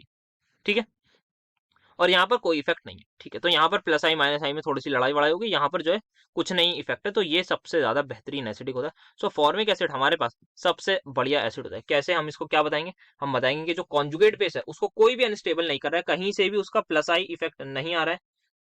तो यहाँ पर +I इफेक्ट, जिसकी +I इफेक्ट नहीं आ रहा है, जिसकी वजह से जो है हमारी जो इलेक्ट्रॉन डेंसिटी है वो नहीं बढ़ रही है। तो इसमें प्योरली 2 इक्विवेलेंट रेजोनेटिंग स्ट्रक्चर होंगी। तो मैं अगर इसको नंबर दे दूं 1 2 3 करके, so 2 is going to be the most acidic among 2। और वैसे भी हमारे पास एक, अगर आपको मैं बात बताऊं, so if I am not wrong, ये जो फॉर्मिक एसिड है ये आपका बेंजोइक एसिड से भी ज्यादा एसिडिक होता है, जितना मुझे याद आ पा रहा है अपना पुराना।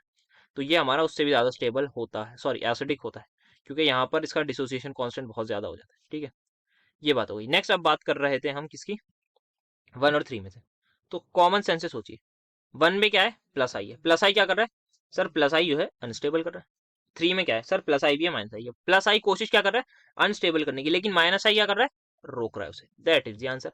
अगर +I कम है तो क्या यहाँ पर +I -I मिलकर +I का मैग्नीट्यूड कम कर देंगे ना। हाँ सर, अगर मैग्नीट्यूड +I का कम हुआ मतलब ये इलेक्ट्रॉन कम देगा, मतलब इलेक्ट्रॉन कम देगा, तो इसके पास तो पहले से इलेक्ट्रॉन है, तो इसको कम इलेक्ट्रॉन मिल रहा है। अगर कम इलेक्ट्रॉन मिल रहा है तो कम चार्ज इंक्रीज होगा। कौन सा चार्ज? कम माइनस चार्ज इंक्रीज होगा। And we know charge is inversely proportional to stability. Charge increase हो रहा है, I am pretty much sure कि ये चार्ज इंक्रीज होगा। प्लस आई इफेक्ट लग रहा है, बट यहाँ पर ज्यादा होगा, क्योंकि यहाँ पर इसके पीछे अगर कोई माइनस आई वाला नहीं है जो इसको रोके। यहाँ पर मिथाइल को खुली छूट है कि आप इलेक्ट्रॉन फुल तरीके से डोनेट करिए, हमें कोई प्रॉब्लम नहीं है। बट यहाँ पर जो है मिथाइल के ऊपर रेस्ट्रिक्शन है कि फिनाइल कह रहा है भाई sp2 हूँ मैं, जरा ध्यान से, इतने ज्यादा वो मत हवा में उड़ो, अभी मैं तुम्हें बताता हूँ। तो फिनाइल जो है, जो sp2 कार्बन है, इसके बाद अपनी तरफ खींच के एक डाइपोल जनरेट कर देता है, तो उसके प्लस आई इफेक्ट को कम कर देता है थोड़ा, कि भाई इतना भी मत हवा में उड़ो, तुम इतने इलेक्ट्रॉन्स नहीं दे सकते, इतना अनस्टेबल नहीं कर सकते कॉन्जुगेट बेस को। सो ये होता है हमारे पास। तो सबसे आगे 2 आ गया, उसके बाद 1 आ जाएगा, देन उसके बाद 3 हमारे पास आ जाएगा। तो ये हमारा एसिडिक कैरेक्टर का ऑर्डर हो जाएगा। तो क्या बताना था, हमें एक्सप्लेन करना था, तो आप ऐसे ही प्रॉपरली लिख दीजिएगा, ये मत लिखिएगा कि 1 और 3 की लड़ाई हो रही थी। आप ये बता दीजिएगा कि कोई प्लस आई इफेक्ट नहीं है, कोई अनस्टेबल नहीं कर रहा है सेकंड वाले में। किसको अनस्टेबल नहीं कर रहा है? कार्बन आयन, या फिर सॉरी कार्बन आयन नहीं हुआ, मुंह से निकल गया, कॉन्जुगेट बेस को कोई भी अनस्टेबल नहीं कर रहा है। वेरस फर्स्ट वाले में प्योरली प्लस आई इफेक्ट है, अनस्टेबल कर रहा है। कैसे अनस्टेबल कर रहा है ये भी बता दीजिएगा कि भाई प्लस आई मतलब इलेक्ट्रॉन दे रहा है, इलेक्ट्रॉन दे रहा है मतलब नेगेटिव चार्ज बढ़ा है। और नेगेटिव चार्ज अगर कॉन्जुगेट बेस पर बढ़ रहा है भाई, वो पहले से ही नेगेटिव है, वो चाहता है कि किसी तरीके से उसका नेगेटिव कम हो जाए, क्योंकि charge is inversely proportional to stability, charge is inversely proportional to stability. बहुत बार ये बात कर चुके हैं, इनऑर्गेनिक्स आई थिंक करते हुए आ रहे हैं ये बात। तो चार्ज का ये हो जाएगा, तो स्टेबिलिटी हमारे पास जो चार्ज सबसे ज्यादा कम कर दे मतलब उसी में मजा आ जाए। बट ये तो उल्टा बढ़ा रहे हैं, पहले वाला भी इंक्रीज कर रहा है, तीसरा वाला भी थोड़ी बहुत इंक्रीज करने की कोशिश कर रहा है, पर फिर भी उसको हमारे पास फिनाइल रोक रहा है कि भाई नहीं मैं करने नहीं दूंगा, बट थोड़ी बहुत तो वो कर देगा। तो दैट्स वाई मैच कौन जीता? सेकंड वाला हमारे पास मैच जीत जाएगा। फिर यहाँ पे सुपर ओवर थर्ड और फर्स्ट के बीच में होगा, तो फाइनली हमारा जो विनर मिलेगा, वो विनर चिकन डिनर किसको मिला? सेकंड वाले को मिला। फिर उसमें जीत जाएगा थर्ड वाला। थर्ड वाला ही है ना?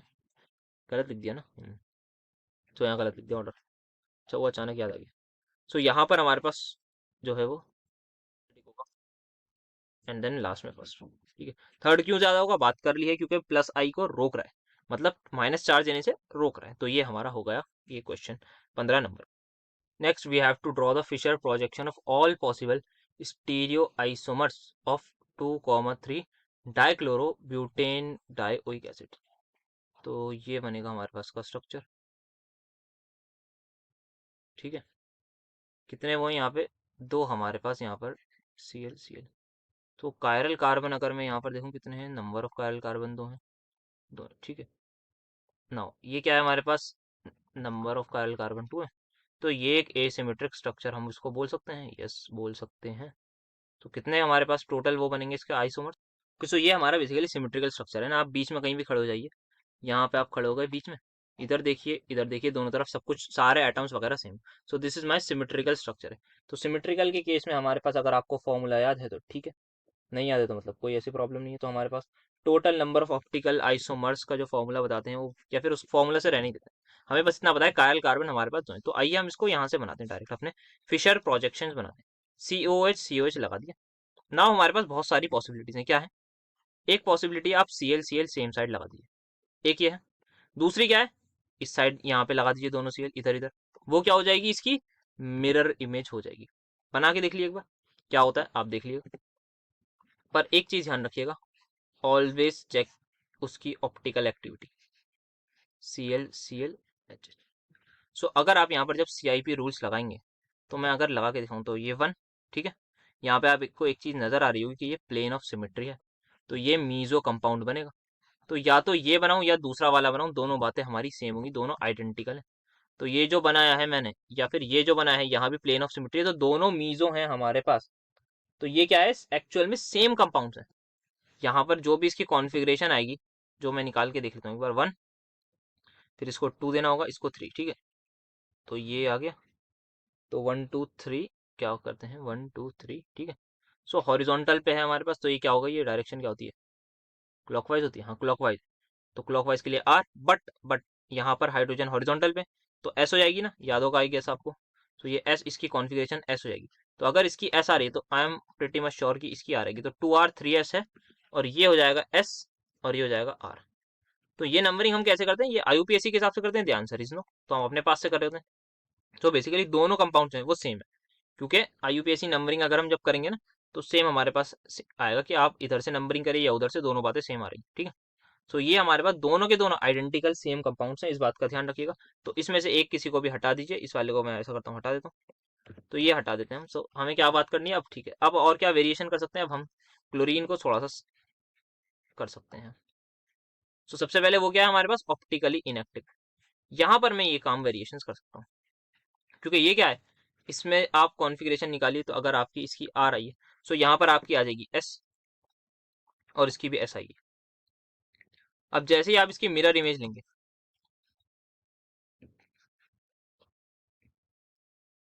ClH, HCl, COH, दोनों की कॉन्फ़िगरेशन RR हो जाएंगी, और ये हमारे दोनों के दोनों ऑप्टिकली एक्टिव होंगे, दोनों एक दूसरे के क्या होंगे, एनेंशियोमर्स। क्योंकि एनेंशियोमर्स की डेफिनेशन क्या है हमारे पास, एनेंशियोमर की डेफिनेशन ये है कि अगर सारे कायरल कार्बन की कॉन्फ़िगरेशन, एब्सोल्यूट कॉन्फ़िगरेशन चेंज हो जाए, then they are said to be enantiomers. और अगर मैं इसको दे दूं कि ये फर्स्ट है, ये सेकंड है, ये थर्ड है, तो 2 and 3 are enantiomers, 1 and 2 are diastereomers, 1 and 3 are also diastereomers. तो ये हमारे पास हो गया। ऑप्टिकल एक्टिविटी पर अब इनकी कमेंट करना है तो भाई बता दीजिए, ये क्या है, optically inactive because it is meso. यहाँ पर प्लेन ऑफ सिमेट्री प्रेजेंट है, हमने बहुत डिटेल में बात करी थी। अगर ये प्लस थीटा डिग्री रोटेट करेगा किसको, प्लेन पोलराइज लाइट को, तो उसी के अगेंस्ट में ये माइनस थीटा रोटेट करके उसके इफेक्ट को नलीफाई कर देगा। तो ये बात वी हैव डिस्कस, तो ये हमने कर रखी है बात, ठीक है। सो ये हो गया हमारे पास। नेक्स्ट हमारे पास है, how would you resolve a mixture of primary amine using the formation of diastereomeric salt। तो एक प्राइमरी अमीन है हमारे पास, उसको हमें डायस्टीरियोमेरिक सॉल्ट से रेजोल्यूशन करना है। तो ये बहुत कुछ नहीं है, हम इसमें डिस्कस कर चुके हैं कि हमारे पास रेसिमिक मिक्सचर सबसे पहले क्या होता है। सबसे पहले यहाँ आप देख सकते हैं प्लस माइनस लिखा है, तो उसका मतलब एक अमाइन है जिसकी जो प्लस थीटा रोटेट कर रहा है, एक माइनस थीटा, ये लिखा हुआ है बस, एक आर है एक एस है। तो 2 एनेंशियोमर्स सेम कंपाउंड के जब इक्वल क्वांटिटी में प्रेजेंट हो, that is said to be my racemic mixture, ठीक है। एक की कॉन्फ़िगरेशन आर होगी तो एक की एस होगी। सो रेजोल्यूशन क्या करते हैं, separation of racemic mixture is simply said to be separation of racemic mixture into enantiomers. अगर हम इनको अलग अलग कर दें, तब हमारी ये जो ट्रिक है, ये जो मेथड है, ये कहलाएगा रेजोल्यूशन। सो ये रेजोल्यूशन हम कैसे करते हैं, तो एक हमारे पास होता है रेसिमिक मिक्सचर जिसमें दोनों इक्वल क्वांटिटी में present. Now what I will do is, मैं इसकी रिएक्शन करा देता हूँ ऑप्टिकली एक्टिव रिएजेंट से। तो ये कहाँ पर डिस्कस करें, यहाँ पर ये हमने स्टीरियो केमिस्ट्री वाले लेक्चर्स में ये बातें हो चुकी हैं, तो वहां पर देख के आ जाइएगा, तो आपको और डिटेल में समझ में आ जाएगा। सो मैं थोड़ा ब्रीफ में बताऊंगा यहाँ पर। तो ऑप्टिकली एक्टिव रिएजेंट से मैं रिएक्ट करा देता हूँ किसकी, रेसिमिक मिक्सचर में। मैं एक बीकर में रेसिमिक मिक्सचर होगा, दोनों 50-50% होंगे, मैं उठाऊंगा ऑप्टिकली एक्टिव रिएजेंट, उसको डाल दूंगा मैं अपने बीकर में। जैसे ही मैं डालूंगा, वो कुछ एस आर वाले के साथ भी रिएक्ट करेगा, वो एस वाले के साथ भी रिएक्ट करेगा। सो ये होता है हमारे पास एक प्रॉपर्टी एनेंशियोमर्स की, कि उनकी केमिकल और फिजिकल प्रॉपर्टी दोनों सेम होती है, but they react in a different manner with optically active reagent. अगर ऑप्टिकली एक्टिव रिएजेंट है तो वो अलग अलग तरीके से रिएक्ट करेंगे। तो दैट्स वाई हमारे पास क्या होगा, जो एस वाला है, मान लेता हूँ ऑप्टिकली एक्टिव जो रिएजेंट है उसकी कॉन्फ़िगरेशन एस है, तो एस वाला जब आर के साथ रिएक्ट करेगा तो एक आर एस का डायोस्टीरियोमर कंपाउंड बन जाएगा। जब वो एस के साथ रिएक्ट करेगा तो एस एस का एक कंपाउंड बन जाएगा। तो ये दोनों क्या होंगे, एक दूसरे के डायोस्टीरियोमर्स होंगे। Now we can separate them through physical method, और फिर किसी और रिएजेंट से रिएक्ट करा के सिंपल दोनों को अलग कर देंगे आराम से। हमारा ये एस आर भी बाहर आ गया, एस भी बाहर आ गया, ठीक है। सो आई होप ये बात आपको क्लियर हुई होगी। तो आर और एस इस तरीके से हम बाहर ले आएंगे। नाउ अब क्या करना है, अच्छा अब हमने सेपरेट कर दिया, आर को यहाँ से सेपरेट करा, तो ये एस हमारा जो था वो बच गया। देन यहाँ पर मैंने अच्छा गलत लिख रखा होगा वीडियो लेक्चर में भी, तो इसको भी एस लिखना है, ठीक है, तो वो तो अंडरस्टूड है। नाउ अब यहाँ पर क्या देखा था हमने, एग्जांपल देखा था कि भाई ये एक हमारे पास अल्कोहल है, इसकी रिएक्शन एसिड से करवा रहे हैं, यहाँ पर इसकी कॉन्फ़िगरेशन आर है, इसकी एस है, यहाँ पर ऐसे, तो यहाँ हमने देखा तो आर एस बन गया, ये क्या बन गया, एस एस बन जाएगा। क्या करा हमने, सिर्फ यहाँ से ओ एच निकाला है, यहाँ से एच निकाला है, तो ये हमारे पास रिएक्शन होती है एस्टेरिफिकेशन। हाँ, एस्टेरिफिकेशन रिएक्शन करवाइए, एक एस्टर बना दिया हमने, दोनों अलग हो गए। अब इनको सेपरेट कर दिया फिजिकल मेथड से। नाउ दोनों में की रिएक्शन हम पानी से करा देंगे, तो आर भी आ जाएगा बाहर, ऐसे ही हमारा एस भी आ जाएगा। तो सेम ऐसा करते हैं, यहीं पर हम एक प्राइमरी अमीन ले लेते हैं, जो क्या होगा, ये प्राइमरी अमीन है, इसकी मैं लेट कर रहा हूँ, ये कॉन्फ़िगरेशन प्लस वाला है, जिसको मैं आर लिख देता हूँ, इसकी कॉन्फ़िगरेशन है आर। इसको मैं रिएक्ट करा देता हूँ इसी वाले एसिड के साथ जो मैंने लिया है, यहाँ पर मुझे अच्छा सा एसिड लग रहा है, तो यहाँ पर MEETH और ये COH है ना, हाँ ठीक है। सो यहाँ पर इसी कार्बोक्सिलिक एसिड के साथ में इसकी रिएक्शन करा देता हूँ। तो ये हमारे पास की कॉन्फ़िगरेशन क्या है, आर, आर ही है ना, ये हमारा रिएजेंट है, इसकी कॉन्फ़िगरेशन है आर। सो ये आर वाला जब आर के साथ रिएक्ट करेगा तो फाइनली क्या बना लेगा, तो यहाँ पर ये आर भी है हमारे पास, एस भी है, दोनों के दोनों मौजूद है, किसमें, रेसिमिक मिक्सचर में, और किसमें होंगे, यहाँ पर COO O negative amine accept कर लेगा, क्या करेगा, एक एक्सेप्ट कर लेगा H पॉजिटिव, बिकॉज अमाइंस क्या होते हैं, लुईस बेस होते हैं, तो इनके पास लोन पेयर होता है, so they will accept a lone pair. तो यहाँ पर बन जाएगा ये एक्चुअल में RNH3 पॉजिटिव, ये यहाँ पर इस फॉर्म में अटैच हो जाएगा साथ में। अच्छा, यहाँ पर अगर आप चाहें तो ये जो R ग्रुप होगा ना, ये कोई ऐसा ग्रुप होगा प्रॉपरली, जब आप इसको ड्रॉ करेंगे so it will be like एक कायरल कंपाउंड होगा। मैं लेट कर लेता हूँ, चलिए और अच्छा से समझ में आए। ये कुछ इस तरीके का होगा, यहाँ पर कुछ R1 ग्रुप होगा, यहाँ पर कुछ R2 होगा, यहाँ पर कुछ हाइड्रोजन या R3 ग्रुप होगा। सो इसकी भी कुछ अपनी कॉन्फ़िगरेशन होगी, ठीक है। यहाँ पर ये क्या है, R है। मैं मान रहा हूँ कि ये वाला एनेंटियोमर लेट इट बी कि ये S होगा। तो एक मेरा ये बन गया प्रोडक्ट। दूसरा प्रोडक्ट क्या बनेगा उसकी बात अगर मैं करूँ, दूसरा क्या है सर, दूसरा हमारे पास जो है वो R कॉन्फ़िगरेशन वाला अमाइन होगा। तो उसमें कुछ डिफरेंस होगा, तो मैं R1 और R2 की हल्की सी पोजीशन पर शिफ्ट कर देता हूँ, है ना। सो यहाँ पर अगर हम देखें तो पोजीशन शिफ्ट मैं कर देता हूँ, जैसे हमने इसमें H को वो कर रखा है ना। हाँ, so let me just second. तो ये ऑप्टिकली एक्टिव हमारे पास, हमने किसको लिया था, ऑप्टिकली एक्टिव रिएजेंट यहाँ पर ये लिया था। हाँ तो ठीक है, इस बार मैं इसको R1 बोल देता हूँ, यहाँ पे R2 लिया था, यहाँ पे R3, तो मान लेते हैं कॉन्फ़िगरेशन चेंज हो गई होगी क्योंकि हमें इन्होंने दे नहीं रखा। तो ये समझाने के लिए थोड़ा और करूँ तो ये तो R ही रहेगा क्योंकि हमने एक रिएजेंट लिया है वो ऑप्टिकली एक्टिव। और ये क्या हो जाएगा, ये हो जाएगा अब R। तो अब देखिए मुझे, ये है RS और ये है RR। कुछ कायरल कार्बन की कॉन्फ़िगरेशन अलग है, कुछ की अलग है, सबकी नहीं है, तो दे बोथ आर डायस्टीरियोमर्स। अब मैं इनको फिजिकल मेथड से, बॉइलिंग पॉइंट पे डिफरेंस आ जाएगा, इनके फिजिकली सेपरेट कर दूंगा फिजिकल मेथड से। देन फाइनली मैं इनकी रिएक्शन जैसे ही NOH से करा दूंगा तो मुझे दोनों के दोनों जो मेरे ये दोनों हैं ये वापस ऐसे ही फॉर्म में मिल जाएंगे। यहाँ पर H लगा देंगे और बेसिकली H कौन सा लगाएंगे, जो NH3 से OH नेगेटिव लेगा। तो हमारे पास जो बेस है OH, वो किससे रिएक्ट करेगा, एसिड से। तो NH3 पॉजिटिव जो है अपना H दे देगा और वो जो H मिलेगा वो वापस यहाँ पर COH में लग जाएगा। तो दोनों हमें रिएजेंट भी वापस मिल जाएंगे और हमारा प्रोडक्ट भी वापस मिल जाएगा। So this is how we will separate. So next हमारे पास ये स्टेबिलिटी का क्वेश्चन था एक, वो बहुत आसान था, इसमें ज्यादा टाइम नहीं देंगे। कार्बोकेटाइन की स्टेबिलिटी में बहुत ज्यादा बातचीत कर रखी है तो अब ज्यादा नहीं करेंगे। यहाँ पर आपको कार्बोकेटाइन दिख रहा होगा, रेजोनेंस मौजूद है, यस सर, यहाँ रेजोनेंस है, इस साइड रेजोनेंस है, तो दो दो बेंजीन रिंग के साथ इसकी रेजोनेंस है, दो दो PHH मतलब बेंजीन रिंग के साथ इसकी रेजोनेंस है। यहाँ पर आप देखें ये रेजोनेंस है, यस रेजोनेंस है। बट यहाँ पर आप देखेंगे कोई रेजोनेंस नहीं है क्योंकि इसके बराबर में कोई भी कैटायन नहीं है, एक कार्बन छोड़ के है। तो एक कार्बन की दूरी हो गई, तो यहाँ पे दो, यहाँ पे दो, तो ये 4 अल्फा हाइड्रोजन हमारे पास हो गए। तो 4 अल्फा अगर हाइड्रोजन हमारे हो गए तो यहाँ पर क्या होगा, मतलब यहाँ पर रेजोनेंस तो सबसे बड़ा बिगर फैक्टर होता है, सबसे ज्यादा कहाँ है, इसमें। तो आप बताएंगे यहाँ पर इसके रेजोनेटिंग स्ट्रक्चर प्लीज ड्रॉ करके दिखा देगा। मैं इतने ड्रॉ नहीं कर रहा क्योंकि हम ये बात कर चुके हैं अपने लेक्चर्स में, डिटेल में रेजोनेटिंग स्ट्रक्चर बना रखे हैं। इस वाले का सिंपल इधर शिफ्ट करेगा, ये यहाँ पर शिफ्ट होगा, इधर पॉजिटिव आ जाएगा, फिर ये यहाँ शिफ्ट होगा, इधर पॉजिटिव आ जाएगा। तो इस तरीके से आप अपने रेजोनेटिंग स्ट्रक्चर इजीली ड्रॉ कर सकते हैं। सो वो हो जाएगा। तो ठीक है, यहाँ पर आपका ये क्वेश्चन भी हो जाएगा जब आप रेजोनेटिंग स्ट्रक्चर ड्रॉ कर देंगे। अच्छा, स्टेबिलिटी ऑर्डर में बता दूं, 1 2 3 में से वैसे आप लोग समझदार हैं, अब तक समझ गए होंगे कि सर 3 वाला सबसे ज्यादा, फिर 1 वाला, फिर सबसे बेकार 2 वाला। वाई, इसमें सिर्फ क्या है, हाइपर कॉन्जुगेशन है। बाकी दोनों में क्या है, रेजोनेंस है। रेजोनेंस किस में ज्यादा है, इसमें रेजोनेंस ज्यादा है, इसमें रेजोनेंस है बट थोड़ी कम है, तो हाइपर कॉन्जुगेशन वाला मैच हार जाएगा। रेजोनेंस वाले दोनों आगे ही रहेंगे। सो इस तरीके से आप लिख दीजिएगा डिटेल में, स्टेबिलिटी ऑर्डर रेजोनेटिंग स्ट्रक्चर बना दिएगा, और चाहे तो आप इसके वो हाइपर कॉन्जुगेटेड स्ट्रक्चर भी बना दिएगा। सारी बातचीत हमने कर रखी है अपने यूनिट 1 में। Next we have to draw the conformations of n butane, और इसकी हमें पोटेंशियल एनर्जी डायग्राम्स बनाने हैं जो हम डिस्कस कर चुके हैं अपनी वीडियोस में। यहाँ पर देखा था हमने, इन्होंने सिर्फ ये पूछा था कि स्टैगर्ड ज़्यादा स्टेबल होता है या एक्लिप्स क्यों होता है, बताइए। सो यहाँ पर देख चुके हैं, बना चुके हैं। नाउ एक बार और इसके कॉन्फर्मेशन बनाते हैं। तो सबसे पहले मैं नॉर्मल बना दूं, क्या होता है। सबसे पहले ब्यूटेन क्या होता है, हमें सभी को पता है भाई, ये चार चार वाला होता है ब्यूटेन। सो यहाँ पर हमारे पास जो है आप देख सकते हैं, ये हमने लिया था C2 और ये C3 है। तो इस बॉन्ड को हमें रोटेट करना है। ये सॉहॉर्स बना रखा है, यहाँ पर मैंने न्यूमैन बना रखा है। इसमें क्या होता है, ये जो एक छोटा सा है ये कार्बन है और ये प्लस एक बड़ा एटम कार्बन, ठीक है। तो ये एक बड़ा वाला कार्बन है, इस पर क्या है CH3, यहाँ पर हाइड्रोजन, ये हाइड्रोजन। तो ये हमने बनाया है न्यूमैन प्रोजेक्शन में, ठीक है। अब क्या करेंगे, सबसे पहली जो ये हमारी फॉर्म है, इसमें आपको दिख रहा होगा जो CH3 है ना, यहाँ भी देखना चाहिए, यहाँ भी देख लीजिए, रिपल्जन होती है। तो ये साइड जो हमारे पास थोड़ा सा रहता है, तो यहाँ पे जो है ये रिपल्जन होती है, जिसकी वजह से हम इसको बोलते हैं फुल्ली एक्लिप्स्ड। एक्लिप्स मतलब रिपल्जन वाला होता है, ठीक है। आप क्या करेंगे ना, थोड़ा सा रोटेट करेंगे, आप सभी लोग देख सकते हैं यहाँ पर हाइड्रोजन हाइड्रोजन आ जाएंगे। क्या ये दूर दूर होगा? यस सर, दूर दूर होगा। तो इस वाली फॉर्म को हम बोलते हैं गॉस फॉर्म। तो क्या रिपल्जन कम हुई होगी? यस सर, बिल्कुल हमारी कम हुई होगी, एकदम आपने सही बोला, काफी ज्यादा बल्कि कम हो जाएगी। देन यहाँ पर हम देखें तो यहाँ पर क्या होगा, अब हाइड्रोजन और CH3 में रिपल्जन होगी। यहाँ पर कोई भी ऐसा सच रिपल्जन नहीं करेगा, बट यहाँ पर रिपल्जन होगी इनके बीच में और इनके बीच में। सो ये भी सॉर्ट ऑफ एक्लिप्स है, तो इसी वजह से इसको हम बोलते हैं partially eclipsed. It's partially eclipsed. So it's also an eclipsed form, जो हमारी पार्शियली एक्लिप्स्ड होती है।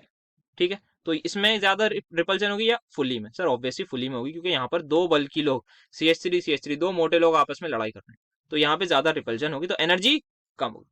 अब यहाँ पर आप देखिए, यहाँ पर सबसे ज्यादा ये होता है कि जो सबसे ज्यादा बल्कि लोग हैं उनको हम अपोजिट में पहुंचा देते हैं भाई, तो ये बन जाती है हमारी, इसको हम एंटी बोल सकते हैं या फिर स्टैगर्ड बोल सकते हैं। तो जो बल्कि लोग हैं, जो मोटे मोटे लोग हैं, उनको हम एकदम से दूर कर देते हैं। जो लड़ाई कर रहे होते हैं आपस में, उनको हम 180 डिग्री पर पहुंचा देते हैं कि भाई आप लोग एकदम दूर हो जाइए एक दूसरे से, कोई भी आपके एक दूसरे के करीब नहीं आएगा। अगर आप लोग आ गए पास तो आपको सजा दी जाएगी, मतलब जो भी हम बोल सकते हैं। तो यहाँ पर ये एंटी हो जाता है, तो ये सबसे ज्यादा स्टेबल होता है, क्योंकि यहाँ पर repulsion is going to be least. तो यहीं पर हम देख सकते हैं, ये हमने स्टैगर्ड जो है हमारे पास जो होती है वो मोर स्टेबल की होती है, बिकॉज स्टैगर्ड हो या एंटी हो, यहाँ पर स्टेबिलिटी ज्यादा, बिकॉज रिपल्जन लीस्ट होती है। ये हम दोनों फॉर्म्स में देख सकते हैं ना। उसका पोटेंशियल एनर्जी डायग्राम भी हमने बना रखा है, दैट इज दिस। सबसे ज्यादा अनस्टेबल कौन होगा सर? फंक्शन जो हमारा जो है फुल्ली एक्लिप्स है, सबसे ज्यादा अनस्टेबल होगा, सबसे हाई एनर्जी उसकी। जैसे ही मैं 60 डिग्री रोटेट करूंगा, क्या बन जाएगी सर? गॉस फॉर्म बन रही है। यहाँ पर आप देखिए, क्या मुझे बताइए सबसे ज्यादा स्टेबल है? नो सर, सबसे ज्यादा स्टेबल तो नहीं है, बट क्या काफी स्टेबल है? यस सर, काफी स्टेबल है। फिर जैसे ही मैंने थोड़ा सा 60 डिग्री रोटेट किया, तो क्या बन गया? Partial Eclipse. सर ये थोड़ा अनस्टेबल होता है, क्योंकि यहाँ पर अगेन रिपल्जन आ जाती है। सर जैसे ही हम इसको एंटी ले जाते हैं, सर ये तो भयंकर स्टेबिलिटी वाला बन जाता है। तो यहाँ पर 180 डिग्री रोटेट करते ही हमारे पास सबसे बेस्ट स्टेबल चीज मिलती है, गॉस से भी ज्यादा, क्योंकि गॉस में हमारे पास स्टिल देयर इज सम, हमारे पास जो CH3 है, ये इतने दूर नहीं है, ये सिर्फ और सिर्फ 60 डिग्री की दूरी पर, नहीं नॉट 60 डिग्री, मतलब 60 डिग्री एंगल की दूरी पर है लगभग।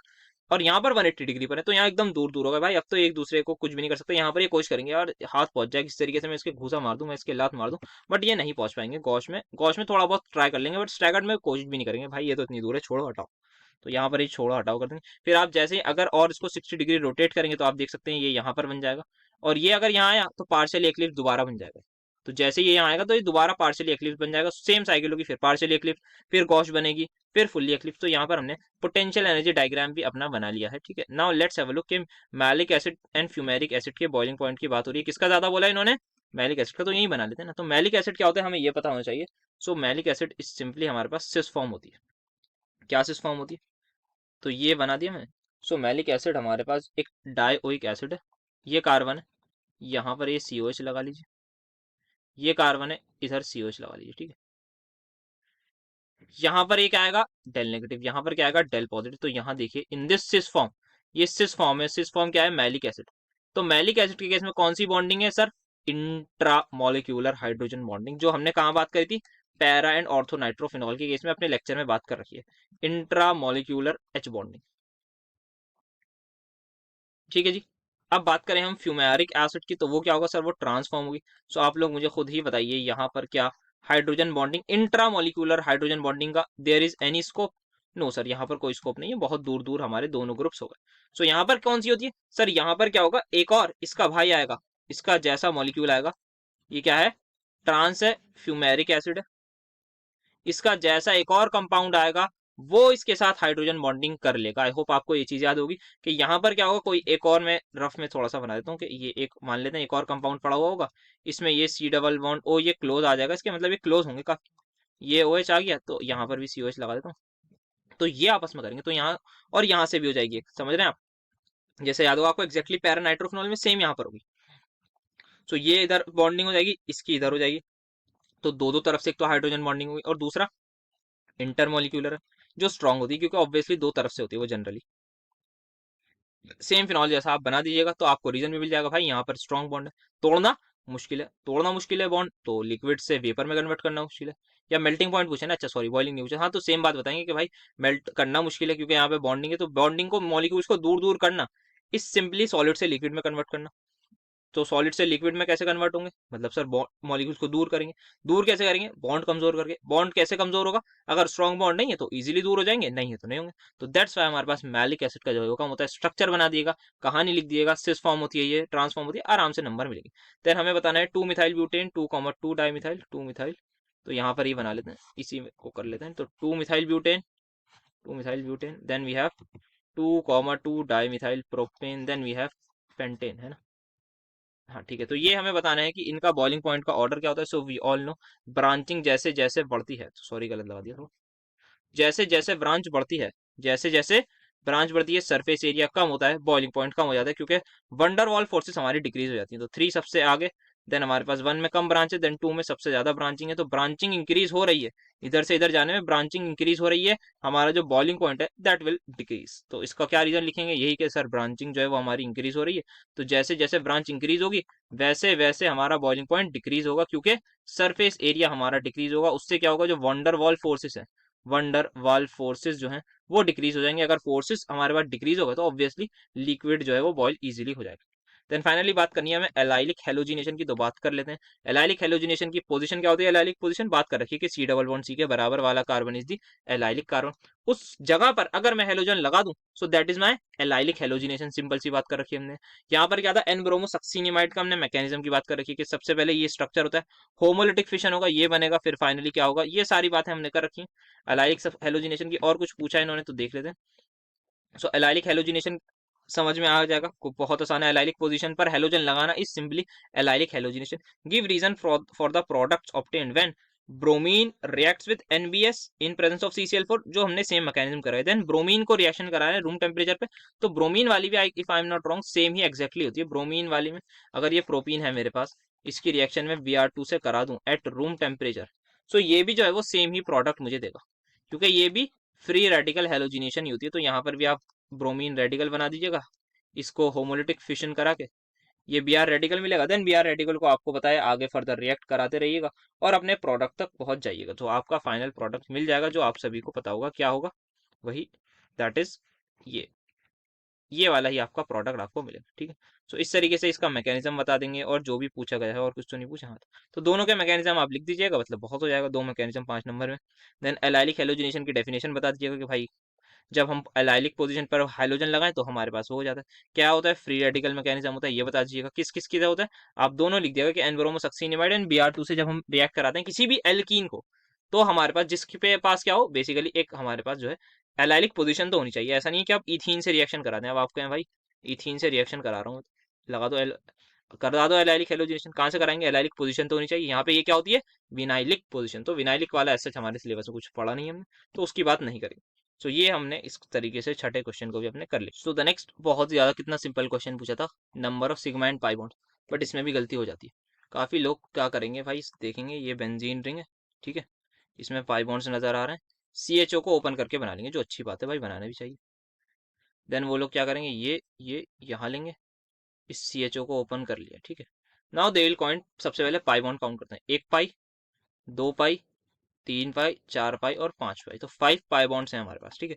तो we have 5 pi bonds. Now sigma calculate वो यहीं से करने लगेंगे, sigma sigma 1 2 3 4 5 6 7 8 9 10 11 12 13, but the answer is not 13, 13 is not the answer. Why, क्योंकि आप भूल गए यहाँ पर 2 हाइड्रोजन, यहाँ पर एक हाइड्रोजन है, यहाँ एक है, यहाँ एक है, यहाँ एक है, तो ये सारे के सारे also they all are sigma bonds, तो इनको भी आपको कैलकुलेट करना पड़ेगा, क्योंकि सिग्मा है तभी तो करना पड़ेगा, मतलब ऐसी कोई लॉजिकल बात थोड़ी है। तो 14 15 16 17 18 19, if I am not wrong 19 मेरे पास आने चाहिए सिग्मा बॉन्ड। एक बार आप लोग भी थोड़ा चेक कर लिए, मैं भी वीडियो पॉज करके एक बार चेक कर लेता हूँ, सभी लोग साथ में करते हैं एक बार क्रॉस चेक। सो यस, मेरा तो 19 ही आ रहा है, सो आई होप आप सभी लोगों का भी 19 ही आंसर आ रहा होगा, क्योंकि कैलकुलेट करा है, बाकी एक बार चेक कर लिया। नाउ स्टेबिलिटी ऑफ एल्कीन, कितना आसान क्वेश्चन पूछा है, मतलब कौन सा ज्यादा स्टेबल है। अल्फा एच देखिए भाई, ये अल्फा कार्बन, ये alpha carbon, 1 2 3 alpha hydrogen, 1 2 hydrogen, कितने alpha H, 5 alpha H, 1 2 3 alpha H, 1 2 3 1 2 3, कितने हो गए, 9 अल्फा एच। तो यहाँ पे हमारे पास 9 अल्फा हाइड्रोजन से 5, बताइए कौन ज्यादा, 5 या 9, अभी तक नहीं बताया। 9 होते हैं भाई, ये भी कोई पूछने वाली बात है, 9 अल्फा हाइड्रोजन आर मोर, ये ज्यादा स्टेबल है। अब क्या करेंगे सर, इतना सा करेंगे नहीं भाई, आप क्या करिएगा, हाइपर कॉन्जुगेटेड स्ट्रक्चर ड्रॉ करके दिखा दिएगा, ये वाला बॉन्ड इधर शिफ्ट कर दिएगा, ये यहाँ पर शिफ्ट हो जाएगा। आप सभी ने बना रखे हैं हाइपर कॉन्जुगेटेड स्ट्रक्चर, एक मैं क्विकली बना देता हूँ बस इस वाले का, बाकी और नहीं बनाऊंगा। तो यहाँ पर ये CH बॉन्ड है, इस CH बॉन्ड को हम यहाँ पे शिफ्ट कर देते हैं। सो यहाँ पर ये क्या होगा, ये कुछ इस फॉर्म में आपको देखने को मिलेगा, ये बॉन्ड इधर शिफ्ट हो गई, यहाँ पर ये बॉन्ड जैसे यहाँ शिफ्ट हो गई, ये कार्बन था हमारे पास, इस पर दो CH2 पहले से थे, एक बचा है, यहाँ पर ये नेगेटिव आ जाएगा और ये एज एन H+ रिजाइड करेगा। ये होता है एक हाइपर कॉन्जुगेटेड स्ट्रक्चर, सभी तरफ से बनेगा। इसके दो अल्फा एच है बचे हुए, वो दोनों भी बनाएंगे। यहाँ के जो अल्फा एच है वो भी सेम हमारे पास काम करेंगे, और वो वाले भी जो बचे हुए हैं ये भी हमारे पास सेम काम ही करेंगे, यहाँ वाले अल्फा हाइड्रोजन।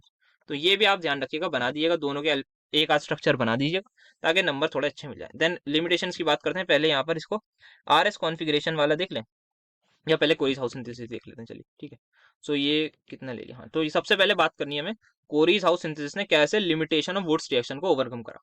तो भाई पहले पता होनी चाहिए ना क्या लिमिटेशन थी वुड्स की, तभी तो मेन जो लिमिटेशन थी वो ये थी कि odd number of carbon atoms का एल्केन नहीं बनाया जा पा रहा था वुड्स हाउस से, क्योंकि वो मिक्सचर ऑफ एल्केन दे रहा था। बात डिटेल में कर रखी है लेक्चर में। तो एग्जाम्पल यहाँ पर लिया था कि एक 2 कार्बन का ले लीजिए, एक 3 कार्बन का वो ले लीजिए हेलो एल्केन। हमें लगेगा कि भाई हमारे पास जो ये मेजर प्रोडक्ट बनेगा हम खुशी खुशी कर लेंगे, पर हमने मैकेनिज्म पढ़ा था कि भाई फ्री रेडिकल मैकेनिज्म है।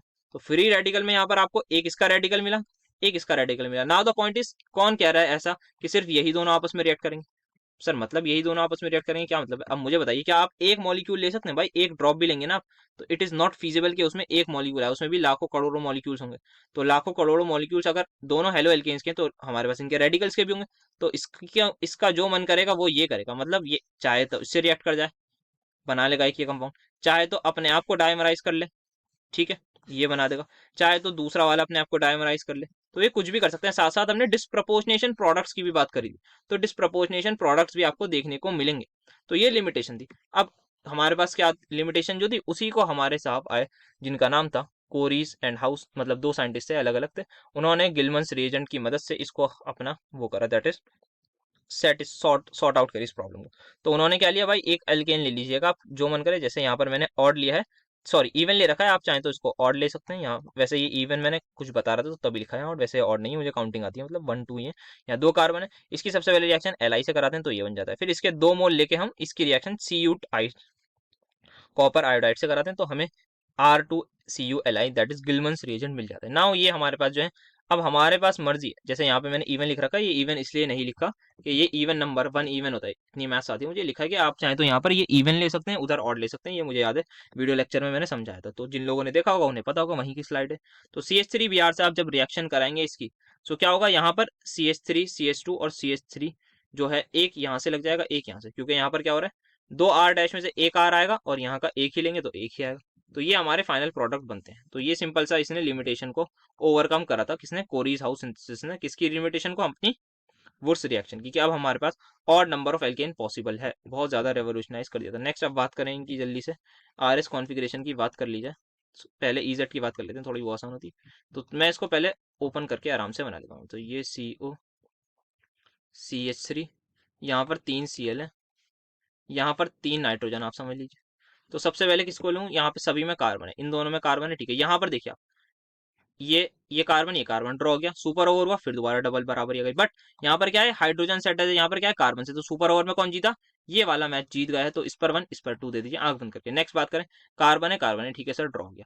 कार्बन किससे अटैच है, 3 क्लोरीन से। कार्बन किससे अटैच है, 1 नाइट्रोजन से। ट्रिपल बॉन्ड, मतलब हम मान सकते हैं कि 3 नाइट्रोजन एटम से होगा। तो ये क्या होगा सर, यहाँ पर नाइट्रोजन का एटॉमिक नंबर क्या होता है, कम होता है। अच्छा ये कैसे कर रहा हूँ, याद पता है ना, कि सबसे पहले देखते हैं एटॉमिक नंबर जिसका ज्यादा। सर हर जगह कार्बन है तो कार्बन का एटॉमिक नंबर सेम होगा। फिर कार्बन किन एटम से अटैच है, उनका एटॉमिक नंबर। कार्बन यहाँ डबल बॉन्ड ऑक्सीजन से अटैच है, यहाँ भी डबल बॉन्ड ऑक्सीजन से अटैच है, तो मैच ड्रॉ गया, क्योंकि ऑक्सीजन का एटॉमिक नंबर सेम होता है। नेक्स्ट देखा, सिर्फ कार्बन हाइड्रोजन से अटैच है, बस यहाँ पर कार्बन कार्बन से अटैच है, तो कौन जीता सर, हाइड्रोजन का एटॉमिक नंबर कम, कार्बन का ज्यादा, तो कार्बन सुपर ओवर मैच जीत जाएगा। सिमिलरली यहाँ पर हम देखेंगे तो कार्बन है और बाकी 3 क्लोरीन है, तो क्लोरीन का एटॉमिक नंबर इज ज्यादा, तो क्लोरीन जीत गया, ये आ गया 2।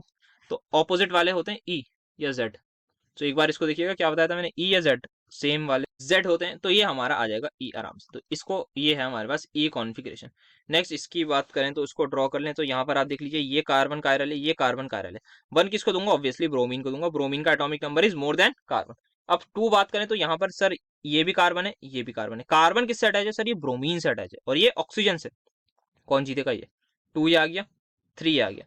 तो अब यहाँ से आप घुमाएंगे तो ये क्या हो गया, क्लॉकवाइज। बट 4 वाला किस पर है सर, जो 4 वाला है दैट इज 4 प्रायोरिटी वाला हाइड्रोजन है, अगर वो हॉरिजॉन्टल में हो तो जो आपकी आ रही है, क्या आ रही है सर, आपकी आर आ रही है, तो उसको काट के एस कर दीजिएगा। तो ऊपर वाले की कॉन्फ़िगरेशन आ गई एस, नीचे वाले की निकालते हैं अब जल्दी से। सो नीचे वाले के निकालने, तो ये है हमारे पास, तो 1 इसको देना पड़ेगा। इस बार 2 किसको दें सर, 2 इसको देना पड़ेगा, 3 इसको देना पड़ेगा। सेम लॉजिक से कि ये कार्बन ब्रोमीन से अटैच है, ये कार्बन, सॉरी ये तो कार्बन ही नहीं, ये हमारे पास सिर्फ कार्बन है जो हाइड्रोजन से अटैच है, ये कार्बन ब्रोमीन से, और ये सिर्फ हाइड्रोजन से अटैच है, और बाकी कार्बन से भी अटैच है। तो ये इधर आ गई, तो ये डायरेक्शन क्या होती है सर, ये होती है क्लॉकवाइज, है ना, क्लॉकवाइज, तो क्लॉकवाइज है। और फोर्थ वाला हॉरिजॉन्टल पर नहीं है, वर्टिकल पर है, तो ये आर ही रहेगी। तो 2R और 3S हमारी इसकी कॉन्फ़िगरेशन हो जाएगी। तो इस क्वेश्चन को भी आप सिंपल तरीके से टैकल कर सकते हैं। Next we have write the reaction for the hydration of 2 pentyne. तो सबसे पहले 2 पेंटाइन क्या होती है बना लेते हैं। 1 2, ये होती है ना, 3 4, हाँ 5 कार्बन की हमारी पेंटाइन होती है। इसकी हमें करनी है हाइड्रेशन, मतलब हमें HgSO4 in presence of H2SO4 से इसकी करानी है रिएक्शन।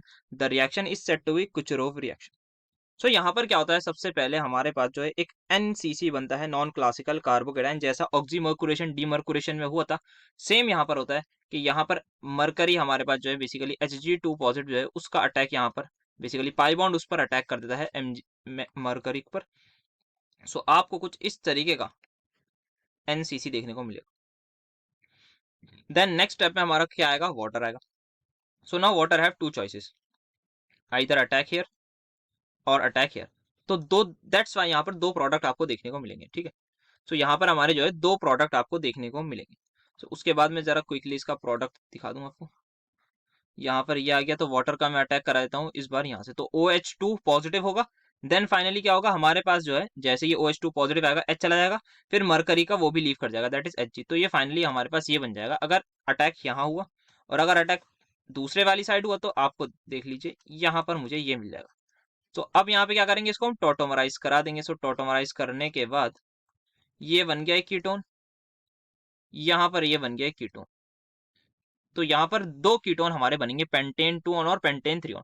तो यहाँ पर मैंने मैकेनिज्म लिख दिया, आप रिएक्शन लिख दिएगा कि भाई दोनों प्रोडक्ट हमारे पॉसिबल हैं when hydration of pentyne has been taken place, और ये रिएक्शन का नाम कुचरोव रिएक्शन हमारी होता है। सो यहाँ पर ये भी पूछा जा सकता है कि यहाँ पर एक्चुअल में क्या होता है, अगर यहाँ पर मैं H+ का अटैक करा दूं, अगर मैं H+ का अटैक करा दूं तो मान लेते हैं यहाँ पर एक जगह पॉजिटिव कार्बन आ जाएगा, पॉजिटिव चार्ज आ जाएगा, और यहाँ पर H+ आ चुका होगा। सो यहाँ पर क्या होगा, ये जो कार्बोकेटाइन है ये क्या है, vinylic carbocation. And vinylic carbocation मतलब ये किस कार्बन पर है, sp2 कार्बन पर है। भाई हाई इलेक्ट्रोनेगेटिव एटम पर पॉजिटिव चार्ज आना बहुत बड़ा गुनाह है। तो यहाँ पर दैट्स वाई ये बनता नहीं है। इसकी जगह एक बढ़िया मेथड हमारे पास है, दैट इज Hg2+ आ जाएगा, वो अपना लोन पेयर देके इसको NCC बना के इसका ऑक्टेट कंप्लीट कर देगा। तो यहाँ पर ये स्टेबिलिटी हमारे पास रही। तो ये था हमारे पास फर्स्ट वाले का, ठीक है। नेक्स्ट हमें डिफ्रेंशिएट करना है बिटवीन ब्यूट-1 एंड ब्यूट-इन। तो एकदम सेम है, हमने ये चीज कर चुके हैं यहाँ पर 1 ब्यूटाइन और 2 ब्यूटाइन के लिए करा था हमने। हम रिएक्शन इसकी करा देंगे सिंपल, किससे, अपनी टर्मिनल एल्काइन है हमारी, इसकी रिएक्शन हम करा देंगे इससे। तो यहाँ पर आपको ये देखने को मिलेगा, कौन सा, ये आपको व्हाइट बेसिकली प्रेसिपिटेट देखने को मिलेगा, दैट इज ये। जब हम टर्मिनल एल्काइन की कराएंगे, और जब हम एल्कीन की कराएंगे 1 ब्यूटीन की, तो वो इससे रिएक्ट नहीं करेगी, क्योंकि ब्यूटीन क्या है, ये इसका जो हाइड्रोजन है वो इतना ज्यादा एसिडिक नहीं होता, इसकी एसिडिटी बहुत ज्यादा नहीं है। तो इस बात को ध्यान रखना है। तो यहाँ पर एसिडिटी इतनी ज्यादा नहीं है, ठीक है। तो ये बहुत ज्यादा एसिडिक नहीं होगा, एसिडिक नहीं होगा तो एसिड की रिएक्शन नहीं देगा। So that's why tolerance reagent से ये प्रेसिपिटेट नहीं देता, वेराज ये दे देगा। तो यहाँ पर हम सिंपल लिख देंगे कि भाई टॉलरेंस रिएजेंट से रिएक्शन करा दी, डिफरेंशिएट हो जाएंगे। Next we have to tell 2 butene 2 methyl butene. तो सबसे पहले 2 ब्यूटीन बना दूं, देन 2 मिथाइल ब्यूटीन, 2 मिथाइल ब्यूटीन ये आ गया, देन 2 पेंटीन, 1 2 3 4 5, ठीक है। सो ये मैंने बना दी। क्या करना है, इनको एग्जिबिट करते हैं GI या नहीं, ये हमें बात करनी। तो सबसे पहले मैं ब्यूट-2 की बात करूं, तो सबसे पहले यहाँ पर आप देख सकते हैं एक हाइड्रोजन है, एक CH3, दोनों ग्रुप्स अलग हैं, एक कार्बन पर यस, यहाँ पर CH3H। तो यहाँ पर भी क्या है, दोनों ग्रुप्स अलग हैं। कहाँ पर देखना होता है सर, एक कार्बन पर, इस वाले कार्बन पर अगर दोनों ग्रुप अलग है, इस वाले पर दोनों ग्रुप अलग है, इन दोनों का आपस में लेना देना नहीं है, दोनों ग्रुप अलग अलग कार्बन पर अलग होने चाहिए। ये और ये सेम हो सकते हैं, ये और ये सेम हो सकते हैं, बट सेम कार्बन पर सेम ग्रुप ना हो, सेम कार्बन पर डिफरेंट ग्रुप हो, तो वो GI एग्जिबिट करेगा अबाउट डबल बॉन्ड। अब इसको अगर हम देखें, so it will be like this, CH3 आ गया एक, यहाँ पर H आ गया, और 2 CH3 हैं, तो यहाँ पर सर दोनों कार्बन पर we have both CH3 that is same group, तो ये GI एग्जिबिट नहीं करेगा, यहाँ पर ये GI करेगा। GI is geometrical isomerism. Then इसका बनाएंगे, so I think it will also show geometrical isomerism, CH2 CH3 CH3H, ठीक है। तो ये आ गया हमारे पास। अब क्या करना है, मैं यहाँ पर बताना है कौन कौन करेगा। तो भाई ये दोनों करेंगे। इनके स्ट्रक्चर बना दिया भाई, ये मैंने बना दिया आपके सामने, कौन सा वाला, सिस बना दिया। यहाँ भी सिस बना दिया। तो ट्रांस वाले को बना दिएगा, ऊपर नीचे बस कर दिएगा, CH3 को उधर ले जाइएगा, इसमें CH3 को नीचे ले आइएगा, तो आपका GI सिस और ट्रांस दोनों बन जाएंगे। नेक्स्ट हमारे पास क्वेश्चन है जो बहुत ज्यादा डिफरेंशिएट वाला है, इसको इतना ज्यादा डिटेल में बात नहीं करेंगे। इंडक्टिव एंड इलेक्ट्रोमैग्नेटिक डिटेल में बात करेंगे। इलेक्ट्रोफाइल न्यूक्लियोफाइल के बारे में क्या बताया जाए, मतलब इसमें आप बता देंगे कि इलेक्ट्रोफाइल इलेक्ट्रॉन लविंग होते हैं, न्यूक्लियोफाइल न्यूक्लियस लविंग होते हैं, इनके पास क्या होता है, एक्सेस ऑफ इलेक्ट्रॉन होते हैं। इलेक्ट्रोफाइल के पास इलेक्ट्रॉन की कमी होती है। कुछ इलेक्ट्रोफाइल के एग्जांपल दे दिएगा, जैसे NO2 पॉजिटिव का दे दिएगा न्यूक्लियोफाइल में, आप दे दिएगा। और आप दे दिएगा किसका, न्यूक्लियोफाइल में वाटर का दे दिएगा, न्यूक्लियोफाइल होता है एक वाटर। जो भी आपने रिएक्शंस पढ़ी होंगी याद करके उनका आप देते रहिएगा अपना एग्जाम्पल, कि न्यूक्लियोफाइल क्या होता है, इलेक्ट्रोफाइल क्या होता है, आराम से उसको डिटेल में लिख देंगे, इसमें इतनी एक्सप्लेनेशन की जरूरत नहीं है। तो इंडक्टिव की हमने जो है लेक्चर में बात करी, तो वही स्लाइड उठा के लिया है मैं, ये आप इसका स्क्रीनशॉट ले लिए पहले तो। बाकी आपने अगर पढ़ा होगा तो अच्छी बात है, अपने फर्स्ट चैप्टर में ही, फर्स्ट यूनिट में हमने इस चीज को देखा था। I think at the end आपको लास्ट वाले वीडियो में ये चीज देखने को मिलेगी। सो यहाँ पर ये था, तो समझाया कैसे था कि इलेक्ट्रोमैग्नेटिक इफेक्ट कब होता है, जब हमारा रिएजेंट प्रेजेंट हो और क्या होता है उसमें कंप्लीट बॉन्ड टूट जाता है, कंप्लीट बॉन्ड टूट जाता है। सो यहाँ पर दो तरीके के होते हैं, एक प्लस ई होता है, एक माइनस ई। प्लस ई के केस में क्या होता है, हमारा जो इलेक्ट्रोफाइल है, जैसे आप यहाँ पर देख सकते हैं, इलेक्ट्रोफाइल कहाँ पर अटैच हुआ, जहां पर हमने बॉन्ड शिफ्ट करा। इलेक्ट्रोफाइल कहाँ अटैच हुआ, या फिर reagent, sorry not electrophile, reagent जो है हमारा उस जगह अटैच हुआ जहां पर हमारा नेगेटिव चार्ज आया। और रिएजेंट जब उस जगह शिफ्ट नहीं होगा जहां पर नेगेटिव चार्ज आया, तो वो माइनस इफेक्ट होता है। मतलब एट द एंड, अगर at the end plus plus charge develop हो गया तो पॉजिटिव इलेक्ट्रोमैग्नेटिक इफेक्ट, अगर at the end negative charge develop हो गया मतलब कार्ब एनायन बन गया, तो नेगेटिव ई इफेक्ट। ठीक है, देन प्लस आई माइनस आई की हमने बात करी रखी है कि भाई यहाँ पर बहुत ही ज्यादा सिंपल सा देख रखते हैं। यहाँ पर इस बॉन्ड में पोलैरिटी है, यहाँ पर जो है बॉन्ड टूटेगी नहीं, बट क्लोरीन हमेशा जिंदगी भर जब तक है, क्योंकि ये मॉलिक्यूल हमेशा एग्जिस्ट रहेगा, CH3Cl हमेशा एग्जिस्ट करता रहेगा, तब तक क्लोरीन इलेक्ट्रॉन्स को खींचने की कोशिश करता रहेगा, पर बॉन्ड नहीं टूटेगी अनटिल एंड अनलेस कुछ एक्सटर्नल फैक्टर ना हो, वरना ये इलेक्ट्रोनेगेटिविटी के डिफरेंस की वजह से। वेयर यहाँ पर ये प्लस आई इफेक्ट होता है, ये माइनस आई था। माइनस आई था कोई इलेक्ट्रॉन ले रहा है, प्लस आई कोई इलेक्ट्रॉन दे रहा है, तो यहाँ पर CH3 है, ये अपने इलेक्ट्रॉन्स दे देता है, इसको डोनेट कर देता है। सो ये इंडक्टिव इफेक्ट और इलेक्ट्रोमैग्नेटिक। देन हमने बात करी थी DL सिस्टम ऑफ कॉन्फ़िगरेशन की। This is basically my relative configuration वाला सिंपल, यही हमारे पास रिलेटिव कॉन्फ़िगरेशन होता है। एब्सोल्यूट क्या होता है, RS CIP रूल सारे पढ़ रखे हैं, इतना ज्यादा उसको डिटेल में आप बात नहीं करेंगे। DL सिस्टम के बारे में हमने बात करी थी। जनरली क्या करते हैं हम, एक मॉलिक्यूल है ग्लाइसरल्डिहाइड, उसके अकॉर्डिंग करते हैं, लेफ्ट और राइट हम देखते हैं कि OH लेफ्ट में है तो L, OH राइट में है तो D। और ये कोई भी बात नहीं बताता कि हमें ऑप्टिकल एक्टिविटी क्या है, कैसी चल रही है, व्हाट इज ऑप्टिकल एक्टिविटी। तो यहाँ पर इसका कोई रिलेशन नहीं होता ऑप्टिकल रोटेशन से, इसकी लिमिटेशन होती है। कोई प्रोवाइड नहीं करता हमारे पास कि लीवो रोटेटरी है या डेक्स्ट्रो रोटेटरी है, जैसे हम यहाँ पे एग्जांपल लिया था। तो एंटायरली किस पर बेस्ड है, ग्लिसरल्डिहाइड पर बेस्ड है, doesn't directly describe absolute configuration. ठीक है, और ये सिस्टम जो है हमारे पास यूज होता है कार्बोहाइड्रेट्स अमाइनो एसिड के लिए, सुटेबल नहीं है, और कॉम्प्लेक्स मॉलिक्यूल्स के लिए जिनकी डिफरेंट टाइप्स की कायरलिटी होती है, तो ये इसी के लिए सुटेबल है। बाकी RS कॉन्फ़िगरेशन बहुत अच्छे से निकालना सीख रखिए। सो यही था हमारा लास्ट क्वेश्चन इस 2023 के ऑर्गेनिक केमिस्ट्री के पेपर का। आई होप आपको मजा आया होगा और आपने क्वेश्चंस खुद मैक्सिमम सॉल्व कर लिए होंगे।